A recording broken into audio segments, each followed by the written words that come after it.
Yeni bir çağın habercisidir milat. Bambaşka bir gözle bakmaktır hayata. Bir sayı, bir yazı, bir duyuş ve sözle ilim kapılarında. Bazen gözle görülmeyecek küçük sırlara vakıf olmaktır bilim ışığında. Umuttur, şifadır, keşiftir, mirastır milat, bir adım sonrasına. Geçmişten gelen mirasın takipçisiyiz. İlim ve bilim yolunda.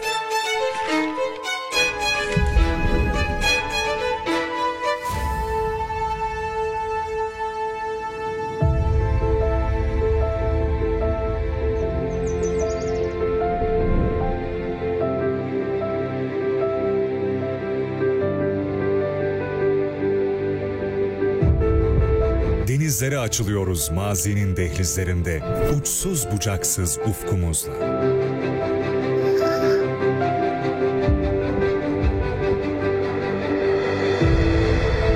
Doğanın gücünü göstererek güneş enerjisiyle yol alıyoruz.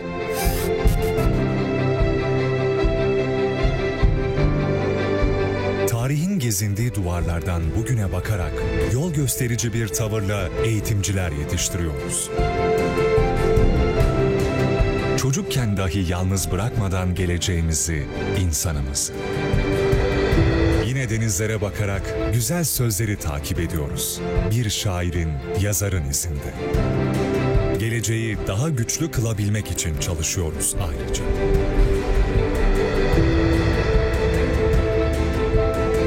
Farklı formüller bulup fikirlerde yeni bir ışık yakarken,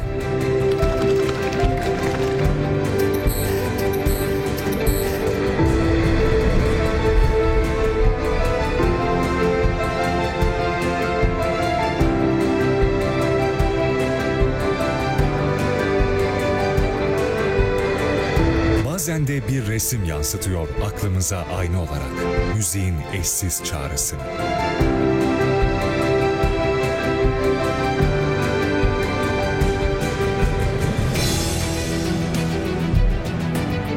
Olmaya devlet cihanda bir nefes sıhhat gibi öğüdünü insanlık için hep diri tutuyoruz.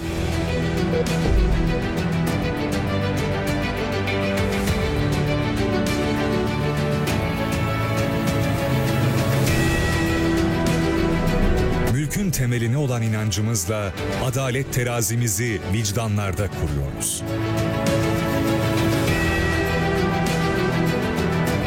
Yedi bölge, 4 mevsim içinde tarihi de yaşatırken yenilikçi adımlarla verimliliği artırıyoruz. Teknolojik sanayi işbirliğinde ilklere imza atarak. Maddi yönümüzün yanına manevi hayatımızı da katıyoruz. İlmin yol gösterici ikliminde. İdare etmek için, büyüyen bir millet için sorumlulukla bakıyoruz her yana. Yeni bir yol, yeni bir buluş ve bakış ararken her tarafta yeni yapılarla yeni dünyanın kapılarını aralıyoruz. Sağlam kafa, sağlam vücutta olur sözünü anlatıyoruz burada.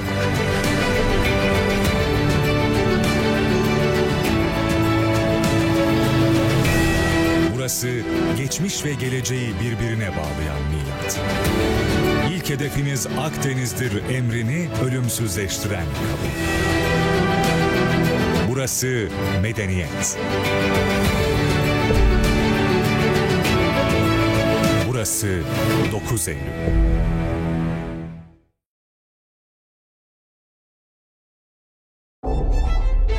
Yeni bir çağın habercisidir milat. Bambaşka bir gözle bakmaktır hayata. Bir sayı, bir yazı, bir duyuş ve sözle ilim kapılarında. Bazen gözle görülmeyecek küçük sırlara vakıf olmaktır bilim ışığında. Umuttur, şifadır, keşiftir, mirastır milat, bir adım sonrasına. Geçmişten gelen mirasın takipçisiyiz. İlim ve bilim yolunda.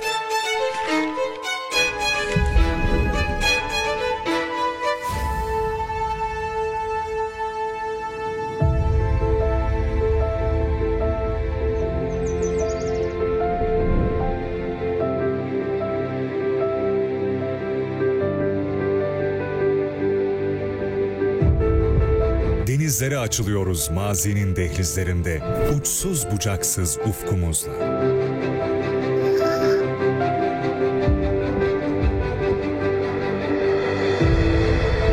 Doğanın gücünü göstererek güneş enerjisiyle yol alıyoruz.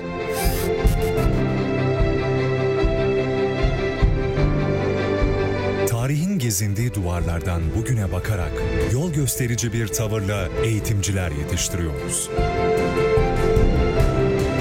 Çocukken dahi yalnız bırakmadan geleceğimizi, insanımızı. Yine denizlere bakarak güzel sözleri takip ediyoruz. Bir şairin, yazarın izinde. Geleceği daha güçlü kılabilmek için çalışıyoruz ayrıca.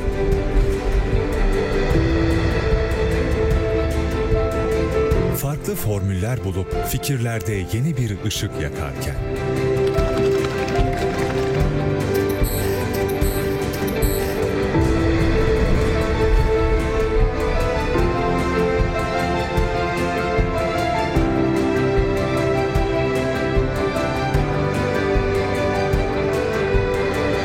bazen de bir resim yansıtıyor aklımıza ayna olarak müziğin eşsiz çağrısını.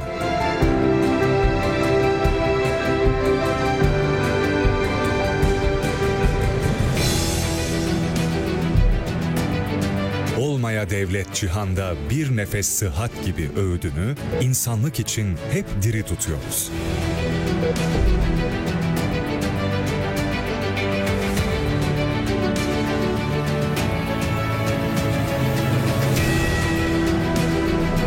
Mülkün temeline olan inancımızla adalet terazimizi vicdanlarda kuruyoruz.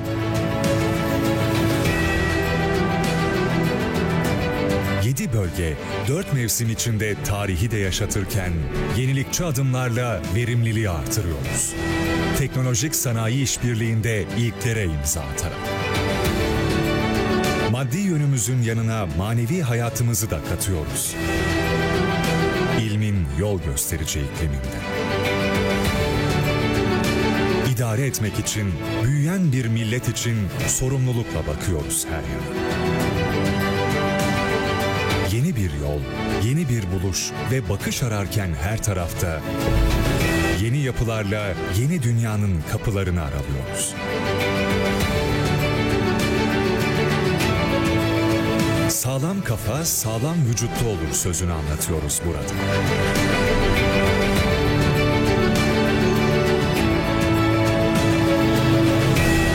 Burası geçmiş ve geleceği birbirine bağlayan milat.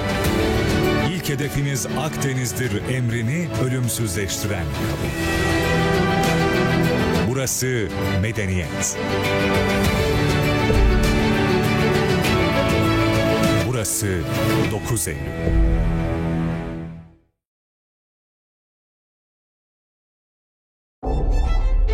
Yeni bir çağın habercisidir milat. Bambaşka bir gözle bakmaktır hayata.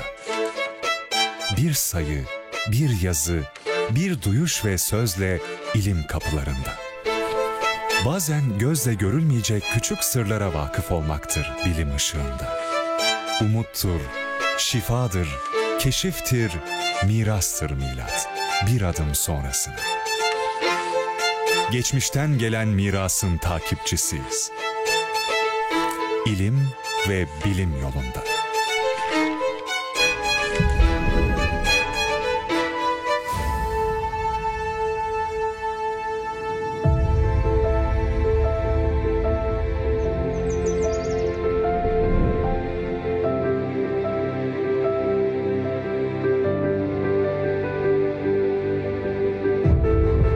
Denizlere açılıyoruz mazinin dehlizlerinde, uçsuz bucaksız ufkumuzla.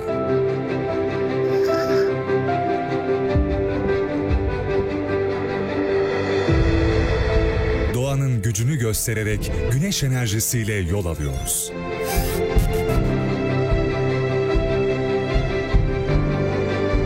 Tarihin gezindiği duvarlardan bugüne bakarak yol gösterici bir tavırla eğitimciler yetiştiriyoruz.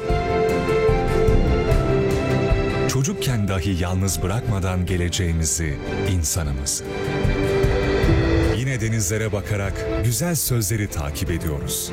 Bir şairin, yazarın izinde. Geleceği daha güçlü kılabilmek için çalışıyoruz ayrıca.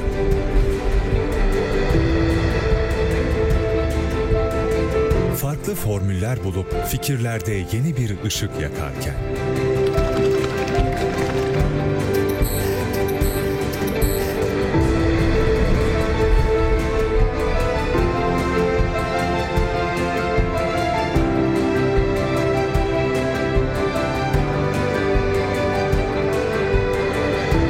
bazen de bir resim yansıtıyor aklımıza ayna olarak müziğin eşsiz çağrısını.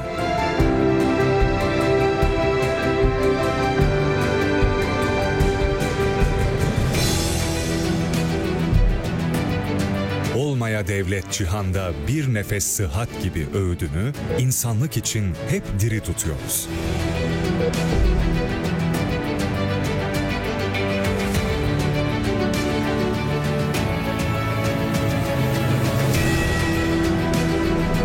Mülkün temeline olan inancımızla adalet terazimizi vicdanlarda kuruyoruz.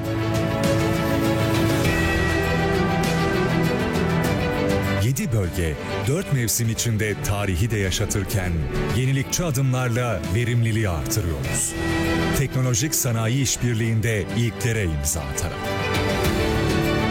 Maddi yönümüzün yanına manevi hayatımızı da katıyoruz.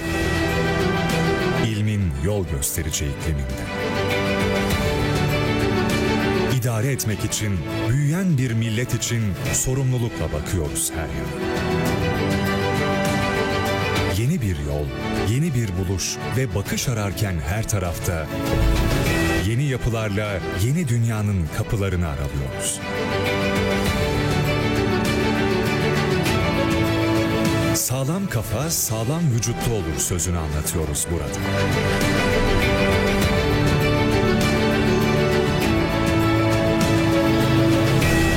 Burası geçmiş ve geleceği birbirine bağlayan milat. İlk hedefiniz Akdeniz'dir emrini ölümsüzleştiren kabul. Burası medeniyet. Burası 9 Eylül.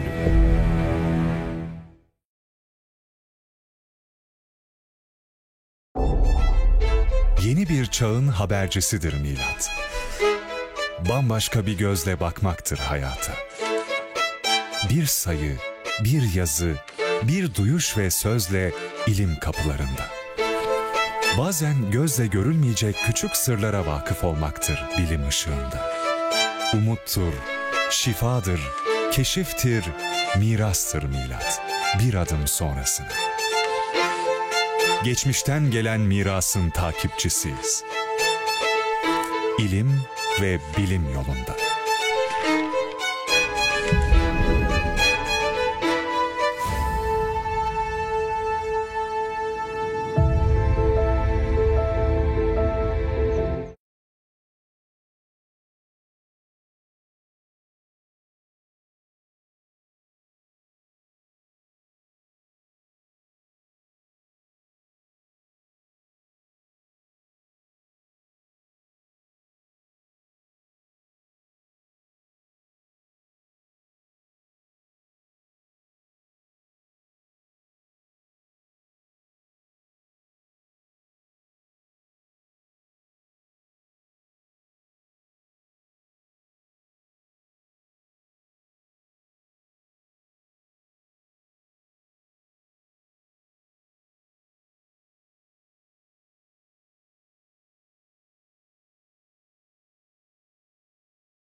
Welcome back to the session 2 on International Symposium on Advances in Computer Science. We have also a very valuable guest in our symposium, Julian Wilson from Freedom Pay company from USA. He will explain us turning ideas into businesses in computer technologies. We will get his presentation at first, and after that, we will get your questions for a conversation. We will prepare the presentation.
Am I expecting to?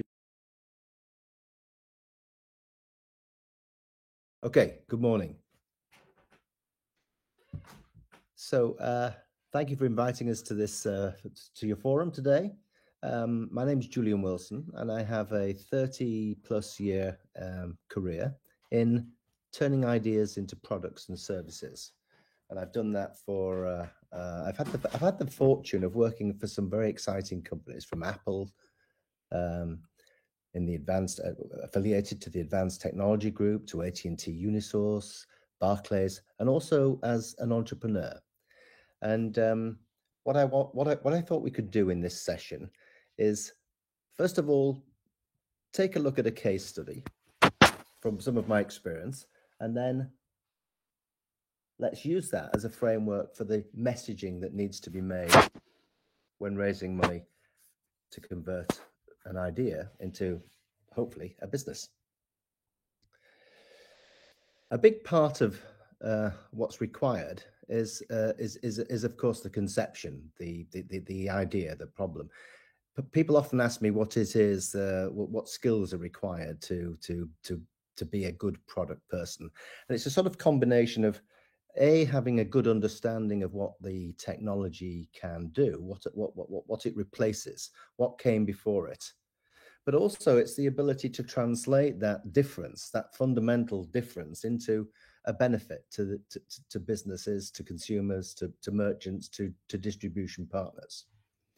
And quite often, particularly with today's environment, quite often these stories involve lots of people, and perhaps the best way to communicate advanced or complex messages is storytelling. And so what I'm going to do is relay a case study from my time at Barclays, when some colleagues and I first read about the publishing of Satoshi's paper describing the technical foundations for what we now call the Bitcoin protocols, and thinking about how that might apply to a bank where I was working at the time, my employer. And one day, I'll tell you a story. One day when I was coming home from work, after a fairly heavy day with the colleagues, my 5-year-old son said to me, looking at my face, perhaps he thought I was a little frazzled. He said, "What is it you do anyway? What is it you do?" And I thought, how on earth do I explain to a 5-year-old what we're doing?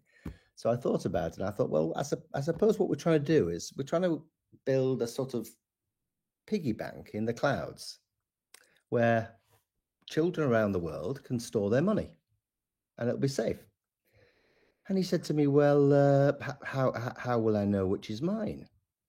And I said, "Well, that's a bit like your school uniform. We'll sew a name tag on it. The name tag will be yours." And then he said, "Well, what if another George Wilson tries to take my money?" And I said, "Well, that's a bit like Spy Club, George. You'll have a password, and only the real George Wilson will be able to unlock their money." And then he thought about this. It seemed to be making sense to him. I thought it was great. And then he said, "But what happens when I want to spend it? How do I spend it?" And I said, "Well, that's the really clever piece, George, because the money stays where it is, and all we do is change the name tag." And that spontaneous conversation with my 5-year-old son started a process which resulted in an animation, which I'm going to show you in a moment, which tried to encapsulate all aspects of converting some grand idea into a technology, a business plan, marketing strategy and messages, competitive analysis, and of course, containing sufficient data to convince the people that needed to fund these things. So we often can see something like the slide that's on the screen today is often what you will learn if you go to a Y Combinator or an accelerator. You'll be given this model of validation of your idea. Speak to people, define the scope. What is it going to do? How are you going to build it? Bring it to life in images and wireframes. Define the minimum viable product to launch with so you can get something out quickly. Then you launch, and then of course you take data, real data, and you iterate based on real feedback as opposed to assumptions. And this model's fine, but there's a stage before this, and that stage usually is about raising the money, because particularly in today's world, in a world where the internet values community arguably above technology, the cost of acquiring those relationships and establishing a viable business can be significant. And so there's usually a step before this, which is fundraising. And so what I'm now going to do before we break for questions and Q&A is I'm going to show you the video, or animation rather, that I created to take that initial story I told to my 5-year-old son, but put it in a format with sufficient information to persuade my colleagues in a big bank that this was something we should be doing. So let's have a look at this animation, and then what we'll do is we'll break down how it answers each of the key, if you like, areas of scrutiny or consideration, and then hopefully we'll have some time for questions at the end. Today, money is usually represented as numbers in a bank's database. To send money electronically, banks transfer liabilities between themselves. Each party's bank has to verify all details of a transaction, then update their individual records. The systems, processes, people and regulations needed to support this cost banks a lot of money and make it difficult to open a bank account. Cryptocurrencies can change this model. They enable two parties to exchange a token of value directly over the internet. All transactions are recorded on shared copies of a public ledger called the blockchain. Although the technology doesn't require a third party, when paying, most people still want the confidence that comes with privacy, security, and scrutiny, something banks can provide. This is an opportunity for Barclays. We combine the efficiency of cryptocurrencies with those things which give our customers confidence and created Bcoin. Bcoins are not a new currency. They're a digital representation of fiat currencies. We can think of B-coins as a digital version of notes and coins. The Bitcoin cryptocurrency has been volatile. B-coins are as stable as the currency to which they are tied. As with fiat currencies, only banks can issue B-coins. On average, validating transactions on the Bitcoin blockchain can take up to 10 minutes. It may take longer. With Bcoin, because we have faster processes and fewer nodes, transactions can be approved almost immediately. To satisfy our obligations towards anti-money laundering and financial crime, Bcoin has introduced a tracker key. This provides insurance against loss, proof of payment, and scrutiny where necessary. In short, Bcoin provides control, stability, speed, and traceability. How does Bcoin fit within Barclays? Bcoin is likely to fit within e-money legislation. This would provide Bcoin with a legal, accounting, and regulatory framework. For each Bcoin in circulation, we will reflect the equivalent on deposits in the fiat currency to which it is tied. When the source of funds for Bcoin is already recognized on deposit at Barclays, our total deposits remain the same. When the source of funds was cash or another bank, the total on deposit will have increased. Our daily statements to the Bank of England will show a new line item reflecting the Bcoin position. For merchants, Bcoin is a bit like cash. No chargebacks, improved cash flow, low or no fees, and confidential transactions, but with the benefits of digital payments like simpler processes, faster checkout, and no trip to the bank. For new users, activating a Bcoin wallet will be as easy as signing up to any online service. Globally, there are 2 billion people who have jobs but no bank account. However, what most people want is not necessarily a bank account, it is financial inclusion. When it comes to the remittance market, the cost and complexities of correspondent banking make it difficult for Barclays to compete. With a Bcoin wallet strategy, we could disrupt, transform, and win market share. Bcoin proposes decoupling the process of moving money from that of managing identity. This would make it easier for other banks, mobile network operators, or corporations to join the Bcoin network, introducing millions of their customers and managing their identity within the Bcoin network. People tend to assume that cash is free. It isn't. Handling notes and coins, bookkeeping and associated fraud costs a lot of money. Think about the billions of cash transactions happening in India every day. The Reserve Bank of India estimates that handling cash costs its banks $3.5 billion per year. Paying salaries in Bcoin rupees would reduce the volume of cash in circulation. Large employers would save money by not having to handle cash. For employees, it would mean receiving their salary on a mobile phone wallet. They will be able to convert their Bcoins into cash, and over time, Bcoins will become more widely accepted. Barclays is licensed to take deposits in 37 countries, with a combined population of 4.1 billion. If 1% of them had a Bcoin wallet with an average balance of 2 weeks' wages, this would equate to $20.2 billion of recognizable deposits on the Barclays balance sheet. The Bcoin technology will be global capable from day one. Its open business model will create opportunities for partners, with millions of customers to join us in building a new, efficient, and global payment network. Okay. So let's, first of all, I would like to make one thing perfectly clear. This was not a Barclays product. It didn't launch. It was created about 8 years ago. At the time, I was the head of mobile innovation there, and it was in support of some patents which colleagues and I submitted whilst at Barclays, modifying the Bitcoin protocols. But what I thought it would do was would provide a very good, if you like, frame of reference for you for thinking about what it is that needs to be answered when you're in this storytelling phase. So if you think about the initial opening statements about the way things work today, maintaining systems of records, all banks have to do this, and they use expensive, slow, costly computers.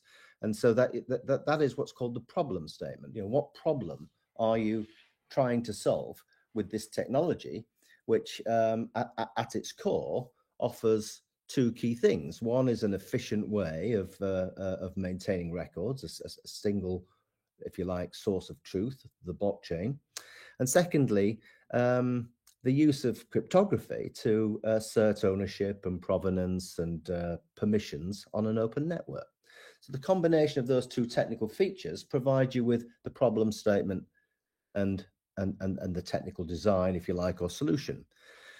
But then we go into, if you remember, looking at various other things, which is that there are ways in which banks operate which simply couldn't be satisfied with the current operational model or capabilities of a pure public ledger cryptocurrency, or publicly permissionless cryptocurrency like Bitcoin. And so we talked about the modifications that would need to be made to introduce things like traceability and scrutiny and performance. And then, if you like, we looked at the way in which how would this be perceived by a merchant. So we talked about the fact that they could be theoretically paid instantly and perhaps with no fraud or chargebacks rather, and hopefully lower fees. We talked about the consumer side of things as well, if you remember, from ease of reference, but also the problem, which is still a problem today, which is that a significant number of people, particularly outside the developed economies, are not profitable to banks. The average salary in those countries, because of the bank's cost base, stemming in large part from those software licenses to maintain systems of record and other processes, makes people on low incomes unattractive as a customer. So we talked about the, if you like, almost societal benefit of bringing about financial inclusion by reducing the cost base of facilitating a bank account or a bank account light, if you like. And then, if you remember, we talked about the separation of identity from payment. And what that does, that separation of identity from payment, is it's addressing the distribution model, if you like. For something like a surrogate cash system to be ubiquitous, is going to need millions, tens of millions of people to participate. And as anyone who's tried to build a business at scale will know, the cost of acquisition of these relationships is a significant factor on the cost on the cost side of the business plan. And so what was being proposed there was a sort of partnership between people like mobile operators, government departments, and large employers who could perhaps facilitate the consumer adoption. And then, if you remember from the video, if you've got a good memory so far, I realize many of you are listening in English as well, but if you've got a good memory as well, we talked also about what the MVP might be. In other words, where could this capability be most compelling in the short term?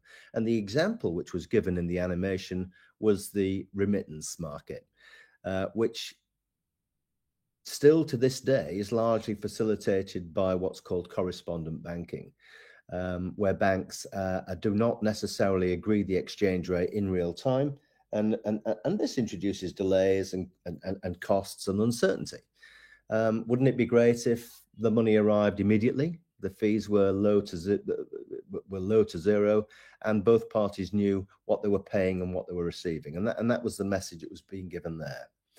So in summary, in an animation of just over 4 minutes, we tried to address the key requirements of the problem definition, solution definition, marketing messages to the key stakeholders, distribution strategy, MVP specification, and then finally, in the last few slides, if you remember, those of you with a good memory, will remember that I talked about the value of the deposits being held in the wallets. Then why did we do that? Well, in this case, this was a if you like, a product initiative. As I said before, this was not ever launched as a product. It was part of the ideation within my role in group strategy, and previously the head of mobile innovation. So it never became a product. It was an initiative to try to build it. But if you remember, in this case, it would have been Barclays who was funding this exercise. And so a key part of realization of a business idea is to make sure that you know who is funding and what is their motivation. So in this case, Barclays would have been the funder. And so I translated the benefit of this technology into one of the key metrics for retail banks. In other words, banks are driven primarily, their revenue and profitability is driven by a thing called net interest margin. It's essentially the difference between how much it costs a bank to borrow money and how much they charge for selling it. In other words, the difference between your savings and your loan and mortgage accounts. And the amount of money that a bank can lend is a function of its assets on its balance sheet. And those ratios are defined by international standards from Dodd-Frank and Basel in the EU. So in other words, I translated the overall benefit into a key number, which would be most appealing to the person who I'm hoping will fund this. Now, most of you, if you're considering a journey on becoming an entrepreneur, will probably be speaking to venture capitalists or investors or angel investors. And the primary motivation for them is return on investment. They are hoping to give you an amount of money and receive more back at a point in the future. And so the key message for that group of investors is, what is your exit strategy? How do you propose to make the investment I've given you accessible to me? And there are usually various ways that can happen. One is a trade sale. You package the business to become interesting, and a large company acquires you, and that would be what's called a liquidation event in the eyes of an investor. The other option is that you propose to go down the path of making the shares available, a flotation on a private or public market, and that too would be a liquidation event that would enable an investor to get their money back. And the other perhaps alternative is dividend distribution, that you propose a generous dividend distribution strategy.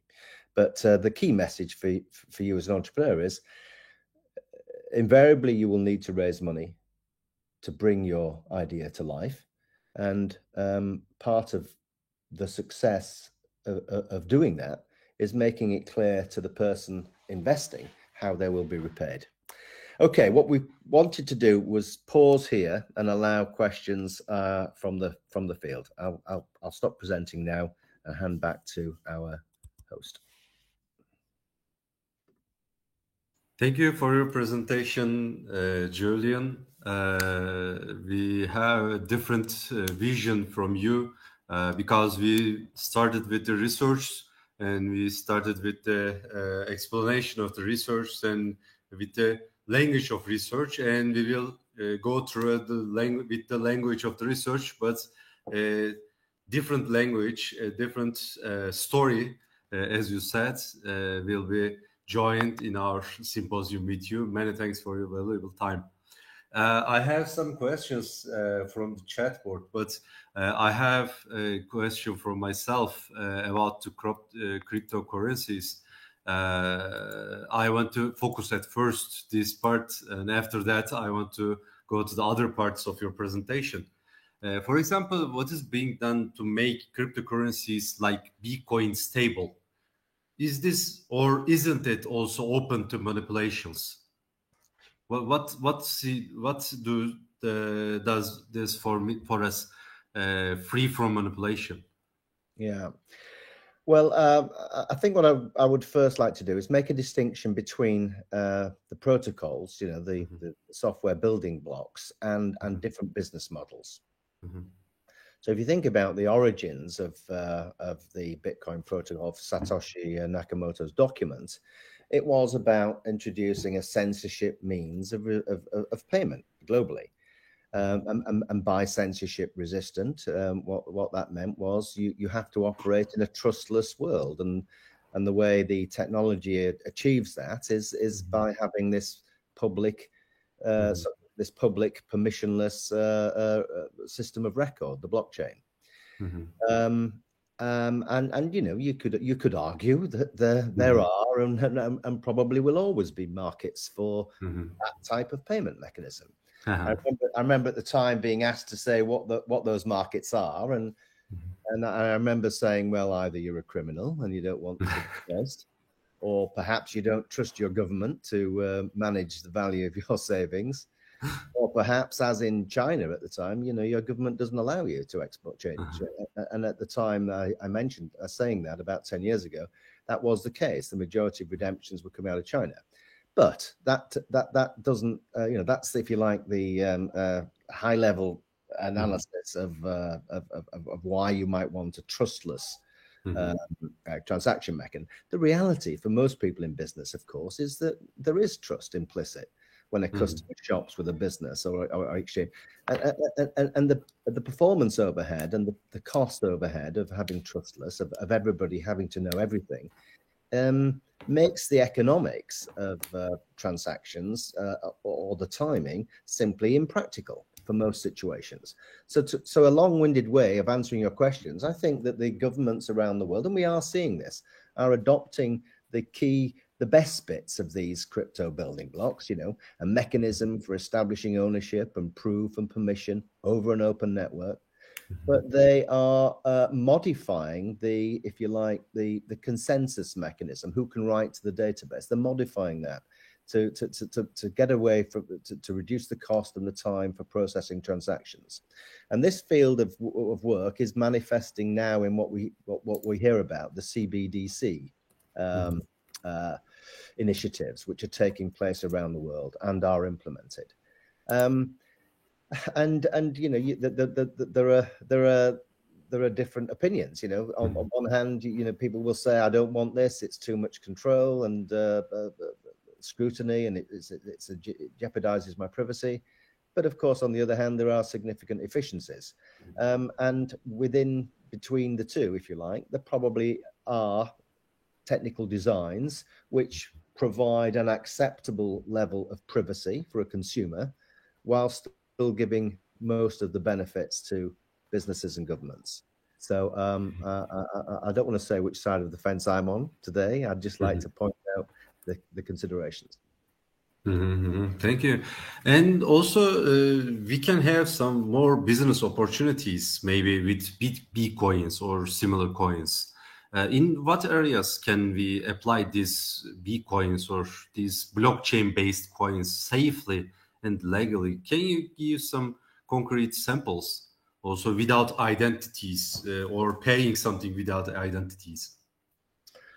Yeah, well, we can also, maybe we can also move on from the payment piece as well to what we're working on now. You know, the ability to assert or prove something or demonstrate the provenance of things is a very good use of these same building blocks.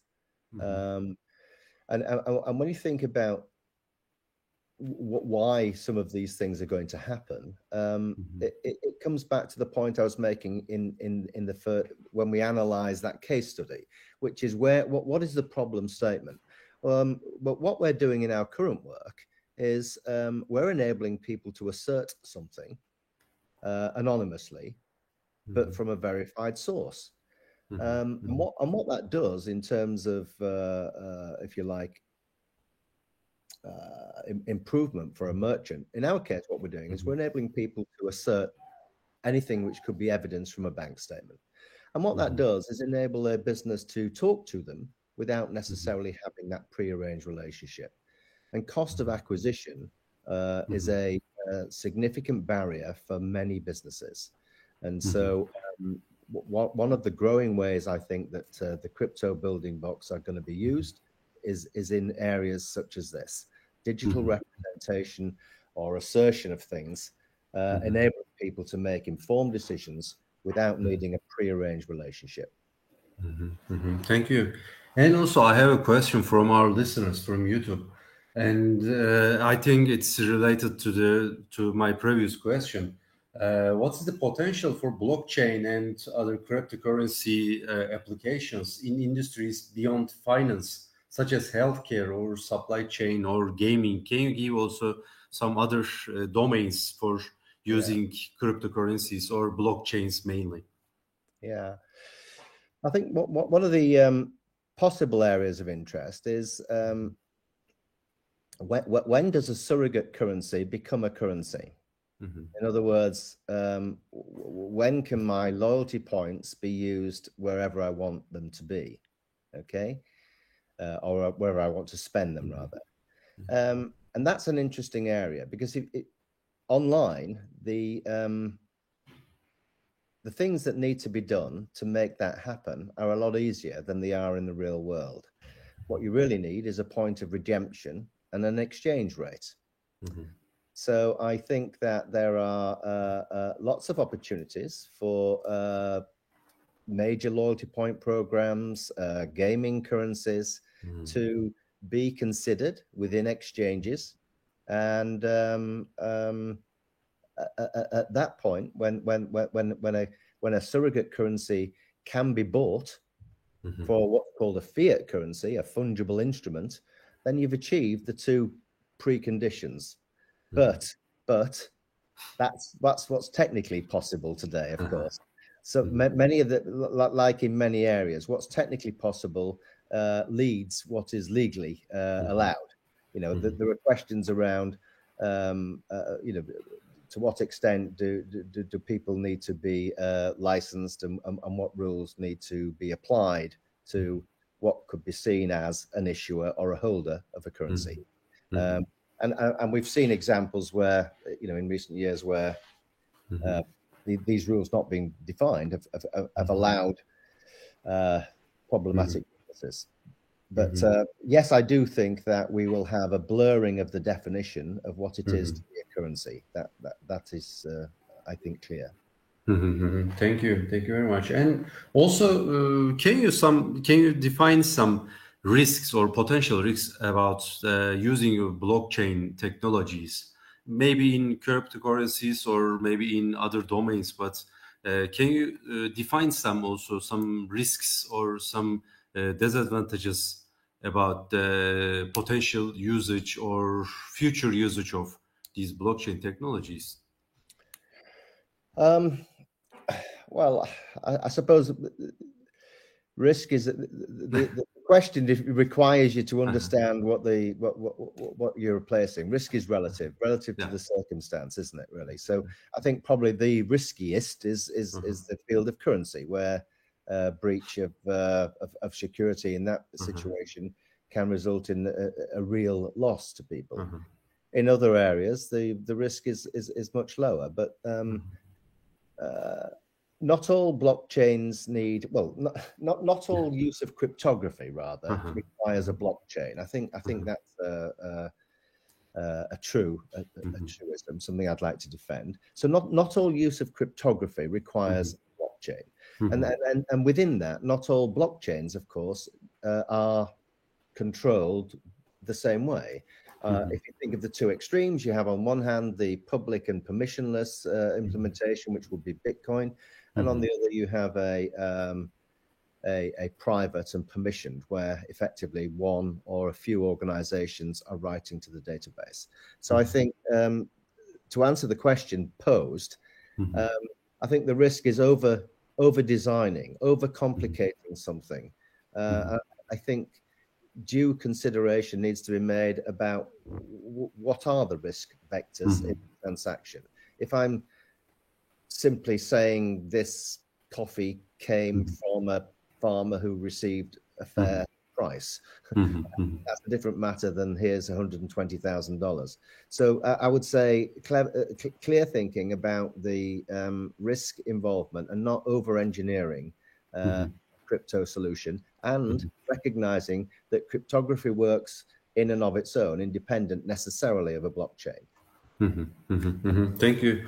I'm sorry about the questions because I think you are the only one keynote speaker in our symposium who is very related to blockchain and also cryptocurrencies. Because of this, our listeners are very working on the cryptocurrencies and blockchains. And when they found someone talking about this, they have lots of questions about that. All right. But I want to change the topic to your main topic. For example, I have a question from the listeners. Can you share any insights on managing the balance between short-term profitability and long-term growth in a technical or technological startup?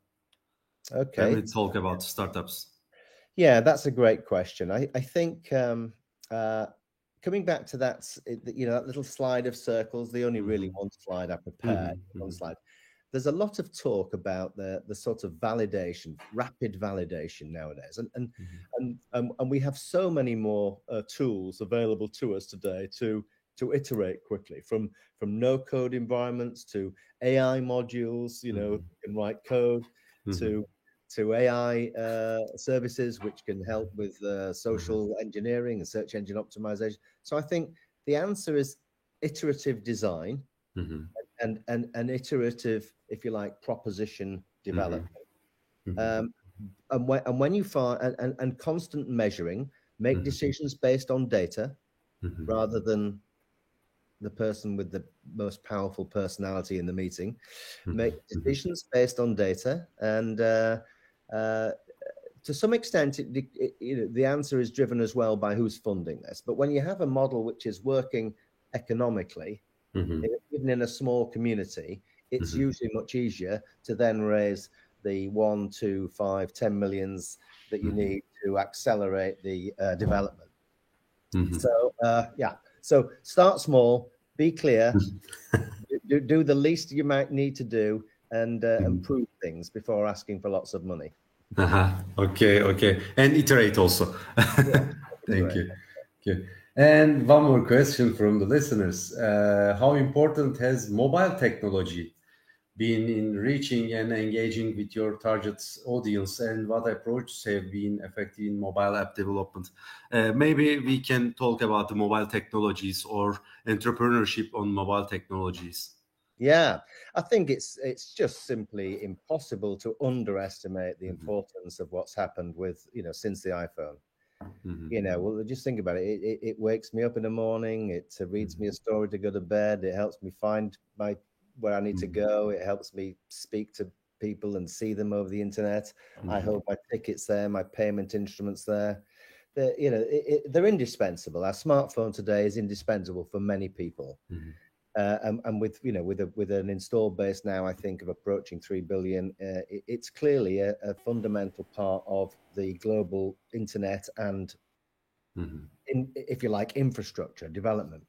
But if we come back to what is its role, well, it's got lots of different roles, of course. But one thing it's really going to be important for, in my opinion, is simply saying, I'm me.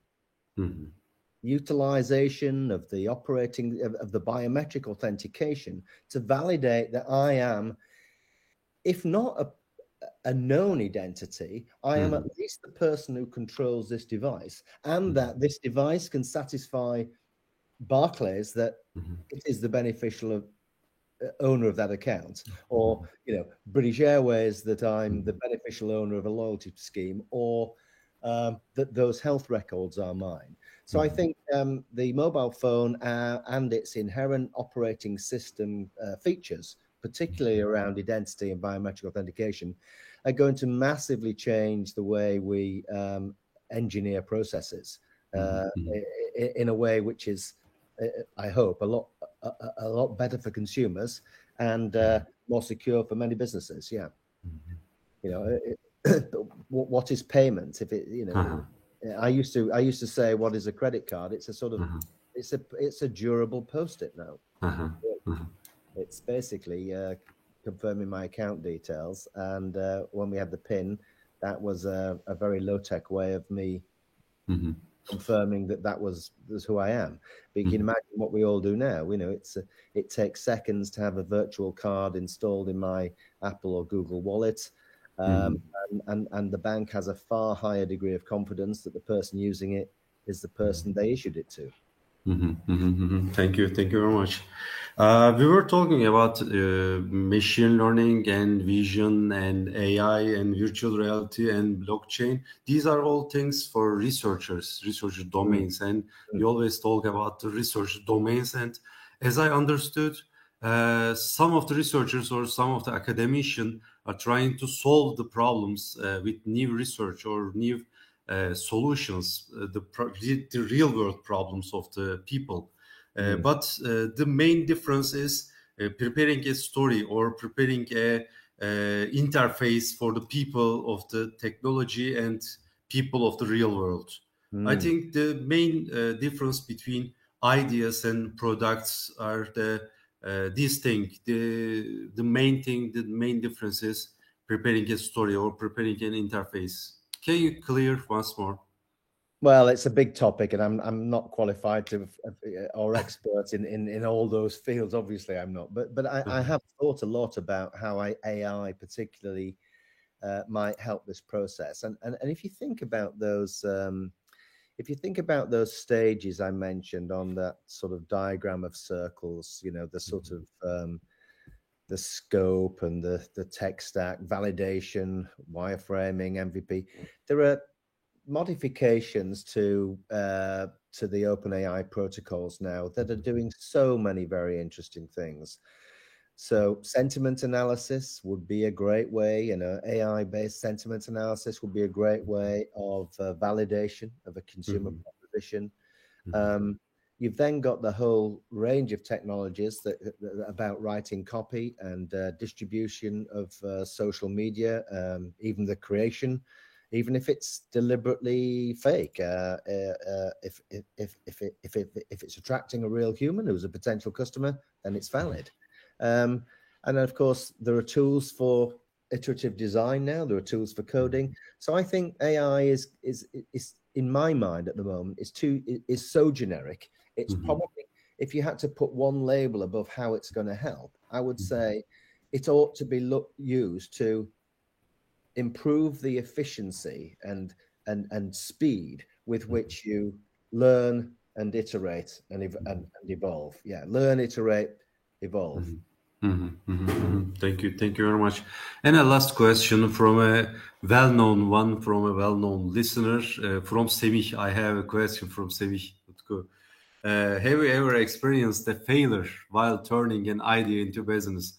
I think it's a sensational or mediatic or popular question. If so, what do you think was the main reason for this? Please don't give any name of the companies, but... Yes, I have actually. I have. But the thing is, the reason I hesitate, I mean, if the question was, have you ever failed to create a return on investment for an idea, then I would say most definitely yes, and on more than one occasion. But how have the projects I have been involved with failed? Then I would argue no. You know, in almost every case, we have built things, we have brought things to life, we have learned along the way, and we have moved the organization or others forward. So I think there are various degrees of success, but there are various degrees of success in the product life cycle, and I suppose, well, I guess the intent is yes. You know, have you failed to achieve a return on investment for stakeholders? Yes, I have. And the first time it happened, I won't mention the name. It was investors, and they were incredibly gracious, and they bought me a T-shirt, and the slogan stays with me today, and that slogan is, "It's far easier to have a great idea than it is to make a profit from one." And I think that's something we can all learn from. But they were gracious. They recognized we had done what we said we were going to do, and the reasons things didn't work out were not necessarily within our control. But I hope that's a reasonable answer. Thank you very much. Thank you very much for this conversation and also this very well presentation. I'm very thankful to you, for my listeners, and also for my partners in my organizing committee.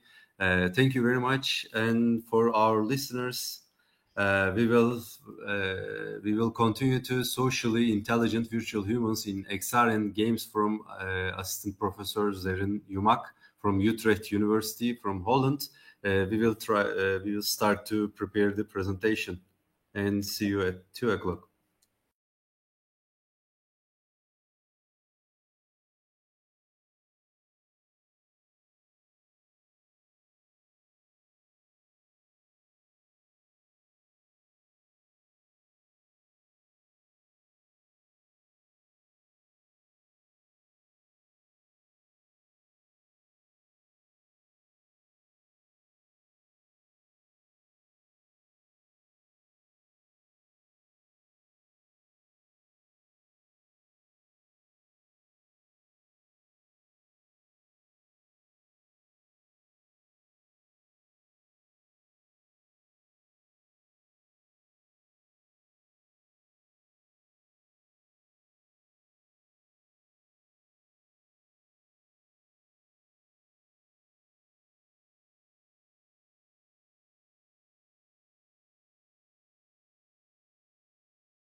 Merhabalar, benim adım Zerrin Yumak. Utrecht Üniversitesi'nde Hollanda'da Human Centered Computing grubunda araştırmacı olarak görev yapıyorum. Ben bir Türkçe bir giriş yaptım ama İngilizceye geçeceğim kısa bir süre sonra.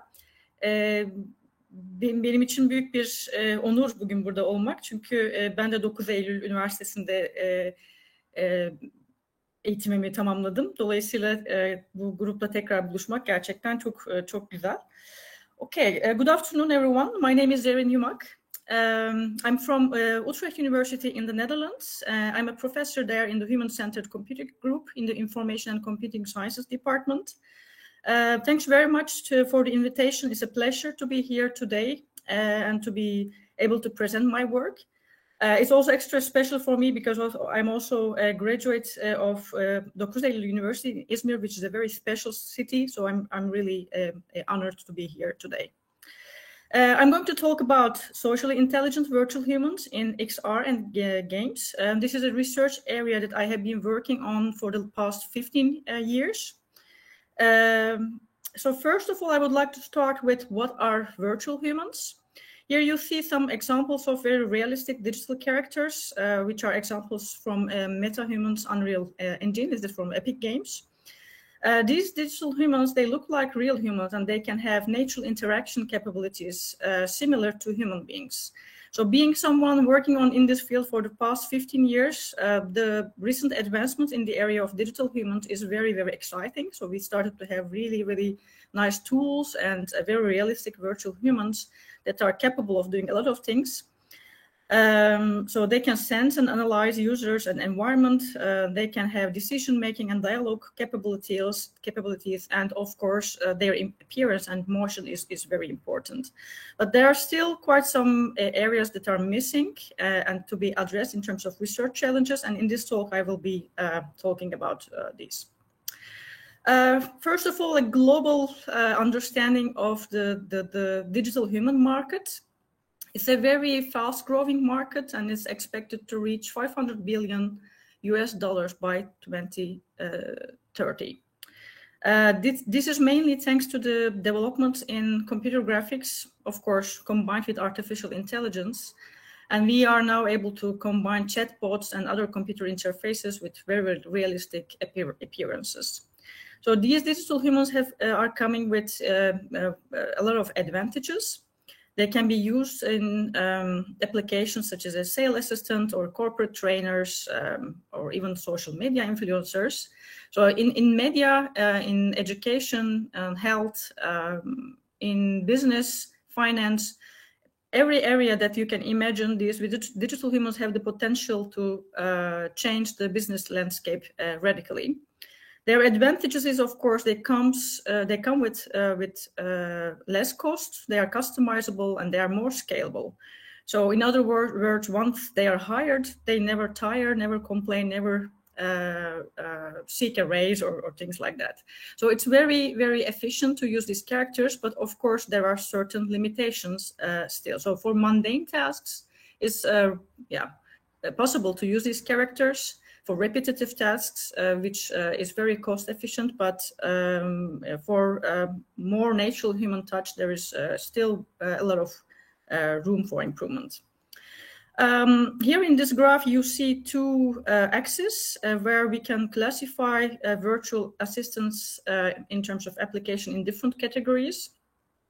On one side, we have experience-focused, and on the other side, task-focused characters. By task focus, we mean a character that is doing a particular task, such as a call center agent or a rehabilitation therapist, so they have a task in hand. On the other side of the spectrum, you can have a more experience-focused applications, such as a virtual companion, which is like a companion for elderly people or children. Or you can have virtual influencers like social media influencers, which is becoming a very important tool for marketing for big business corporate agencies. And on the other side, we have the intermittent business relationship and ongoing personal relationship. So once you design a character, you can have on the one hand very small interactions like digital, like short-term interactions, such as a digital patient or sales agents, but you can also imagine a longer-term interactions such as a career coach, where they need to interact with people on a longer basis. So in this talk, I will cover two main topics. The first part is animation. So from a more 3D graphics perspective, how to model these characters in terms of body and facial animation. And I will in particular focus on nonverbal behavior centers, which is my research area, and how to synthesize behavior for face, gaze, and gestures. And the second part of the talk will focus on interaction. So not only the motion, but how we can naturally interact with these characters. So more the AI and HCI focus, human-computer interaction focus.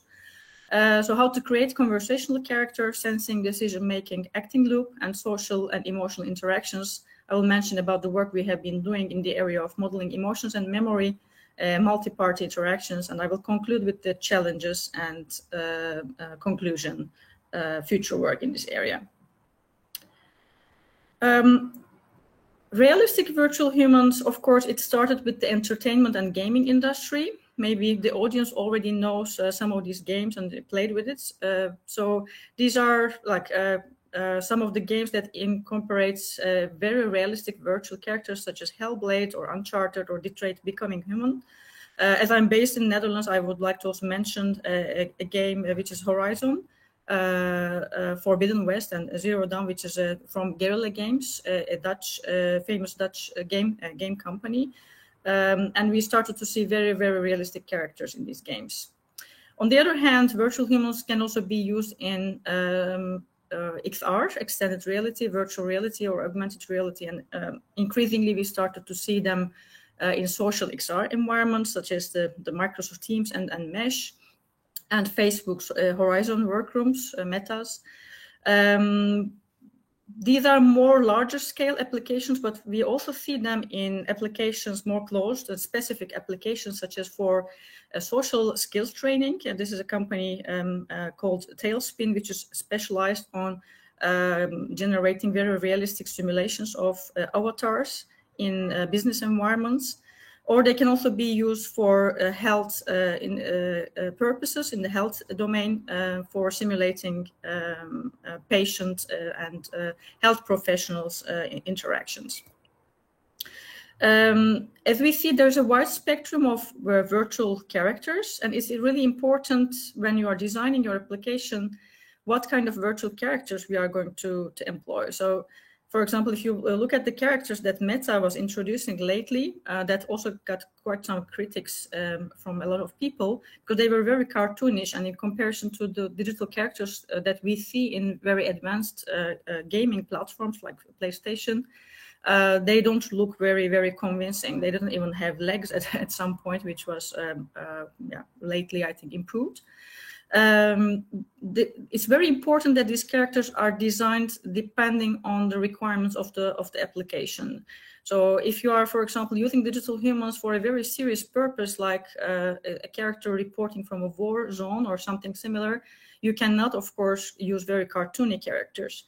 On the other hand, of course, realistic characters look very nice, but and they might be very convincing and believable. On the other hand, it's also possible that they cannot be used in every application because there are certain constraints still in terms of rendering and computation capacities, especially if you are using a very multi-user platform. So, with this slide, I want to mention in particular that it's important to make some certain design choices when you are putting digital humans in your application. A very recent example is codec avatars. Efficient, realistic interaction in VR is possible with this kind of application. So here you see Lex Fridman and Mark Zuckerberg interacting in VR, fully immersive, and their digital copies are talking to each other. So this is really kind of very mind-blowing. Where you can transmit all your 3D scanned faces and bodies over the internet like you are interacting in real life. that is impressive, but there is also a downside of this because it's not scalable yet, because it's these characters actually they go to the lab and they are scanned with a very advanced lab setup and studio, and after this their avatars are put into the digital environment. Also, you can consider that it's not possible to have such equipment to realistically scan and create digital copies, but also you might not want to be physically present sometimes when you are talking over the internet. So in that case, you might want to use your audio or text just as an input to communicate. So you can go in the direction of audio and text-driven facial animation, which is one of the research lines I'm pursuing myself in my group. Okay, that was a bit of an introduction. So I want to go to little basics for the audience to understand a little bit where this animation world is coming from. So animation or animate means to give life to. So we all know from Walt Disney, the art of animation. We are very familiar with that. It's the process of making the illusion of motion and illusion of change. From a computer animation research perspective, computer-based computation is used to produce images intended to create the perception of motion. There are not a lot of technical research-oriented animation books out there, although there are a lot of books that focus on the design aspect of 3D animation. So this is one of the unique books, Computer Animation Algorithms and Techniques from Rick Parent, which I would highly recommend if you are stepping into this domain for the first time. In general, there are 3 approaches to computer animation. Artistic animation, as I mentioned, where the animator crafts the motion, is based on keyframing and interpolation, and which is this is a very costly and time-consuming approach. The second approach is data-driven animation. You can call it performance capture, motion capture. So it is about capturing the live motion and applying it to the 3D characters.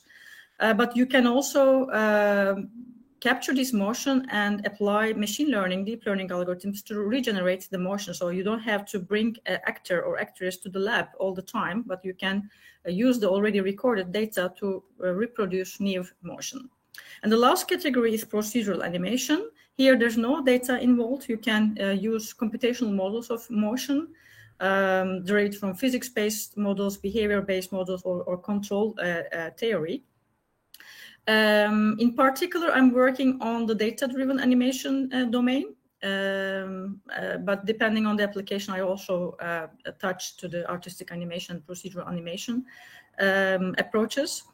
What is important in animation is the trade-off between naturalness and control. So the whole goal of computer animation is to push the boundaries of naturalness, so create more convincing, more natural animations. But on the other hand, it should also be controlled with certain control parameters, because we are using it in interactive applications and games. And these 2 goals sometimes don't align well with each other. So there's a trade-off, and you have to make certain choices when you want to go to the direction of naturalness or the control. I mentioned about motion capture and data-driven applications. Here you see an image from my lab at Utrecht University, where we have a optical motion capture system with Vicon and also facial capture and a finger movement tracking, as well as VR hardware. So it's a passive marker system with a lot of retroreflective markers that are placed on the joints of the actors. So with this system, we are lucky to have it, and we are able to record fully whole body movements, like including facial expressions, tiny gestures, finger movements, with 14 cameras, and we can have multimodal interactions also, including audio and video recordings to support this whole setup. Virtual humans are represented as skeletal models. So there's a virtual human as a polyhedral model, which is called a mesh as well in the 3D world. And underlying this mesh, there is a skeleton that deforms this mesh, which is called joints or bones. and they are connected to each other in a tree hierarchy. So once you move one joint, it affects other joints which are at the leaves of this hierarchy, and accordingly, it also moves the vertices of the mesh using a skinning algorithm. And you can have multiple degrees of freedoms in a character, and this kind of forms the basics of the animation in terms of the data structure it has. That was for the body animation, but facial animation is special in the animation domain because it's a difficult task for computer animators. We are, as humans, are evolutionary very prone to faces. Like if there's an error in the face, we are able to capture it very quickly. And faces are too familiar to us. They are unique, so everybody has a very different face. And the underlying structure of the face, physically and biologically, is also very, very complicated. There are different ways to capture or to generate facial animation. So traditionally, like we see in cartoons and movies and visual effects industry, it is done by a huge team of animators with a lot of time and monetary investment. But in the recent years, we are also able to capture faces using 3D and 4D scanners. Here is one example from a company called Replica, where they were simulating Valentina 4D, including the underlying 3D mesh, but also the texture. The important problem in the facial animation domain is uncanny valley theory. So according to this theory, as the human likeness of the characters are increasing, their affinity or their, you can call it like a likability property, like the perception from the people is increasing to a certain point. So we as humans, in other words, like that these characters are looking realistic, but that effect goes to a certain point, and after that there's a very sudden drop. So this has been observed in animation industry, like in the movies Polar Express, where the characters were generated with motion capture data, and the characters were perceived a little bit disturbing by the users. So this effect has been a core problem in the animation and also robotics industry for quite some time. But the recent research shows that, and these are the two papers I'm mentioning here from 2020 and onwards, we are able to ascend from this uncanny valley. So this state-of-the-art realism that is introduced by recent developments, such as from the ones from MetaHumans, Epic Games, is allowing us to have better, more convincing virtual characters day by day. In the next couple of slides, I will give some examples of previous work on facial animation. The first example is Jolly. This is an animator-centric Vism model. It's a procedural approach that was published in SIGGRAPH, the major computer graphics conference, in 2006. So earlier, the procedural approach were used for animating virtual characters, but there the problem is you have to define very specific rules derived by linguistic rules. And it is really not possible to capture all these specific rules. That's because people or the research community slowly, especially more faster in the last couple of years, to machine learning and deep learning approaches. So this Jolly paper was kind of controversial in that sense. So it was kind of a striking back to procedural approaches. It came back in 2016, so it's relatively new, we can say. And it's successfully applied some of the linguistic models to the lip and jaw movement animation. And it was actually used also in games like Cyberpunk. But the majority of the facial animation domain is focusing on machine learning approaches. Although we started to see a lot of recent examples, this is not a completely new thing. It dates back to 2005. One of the earliest papers that was also published in SIGGRAPH 2005 from Microsoft Research which was about learning co-articulation from data. So with co-articulation, what we mean is when we are speaking, we are having the speech building blocks, which are called phonemes, and we have the corresponding visual counterparts of it, which are rhythms. And usually you store these phonemes or rhythms in small chunks on the computer, and you simply interpolate between them.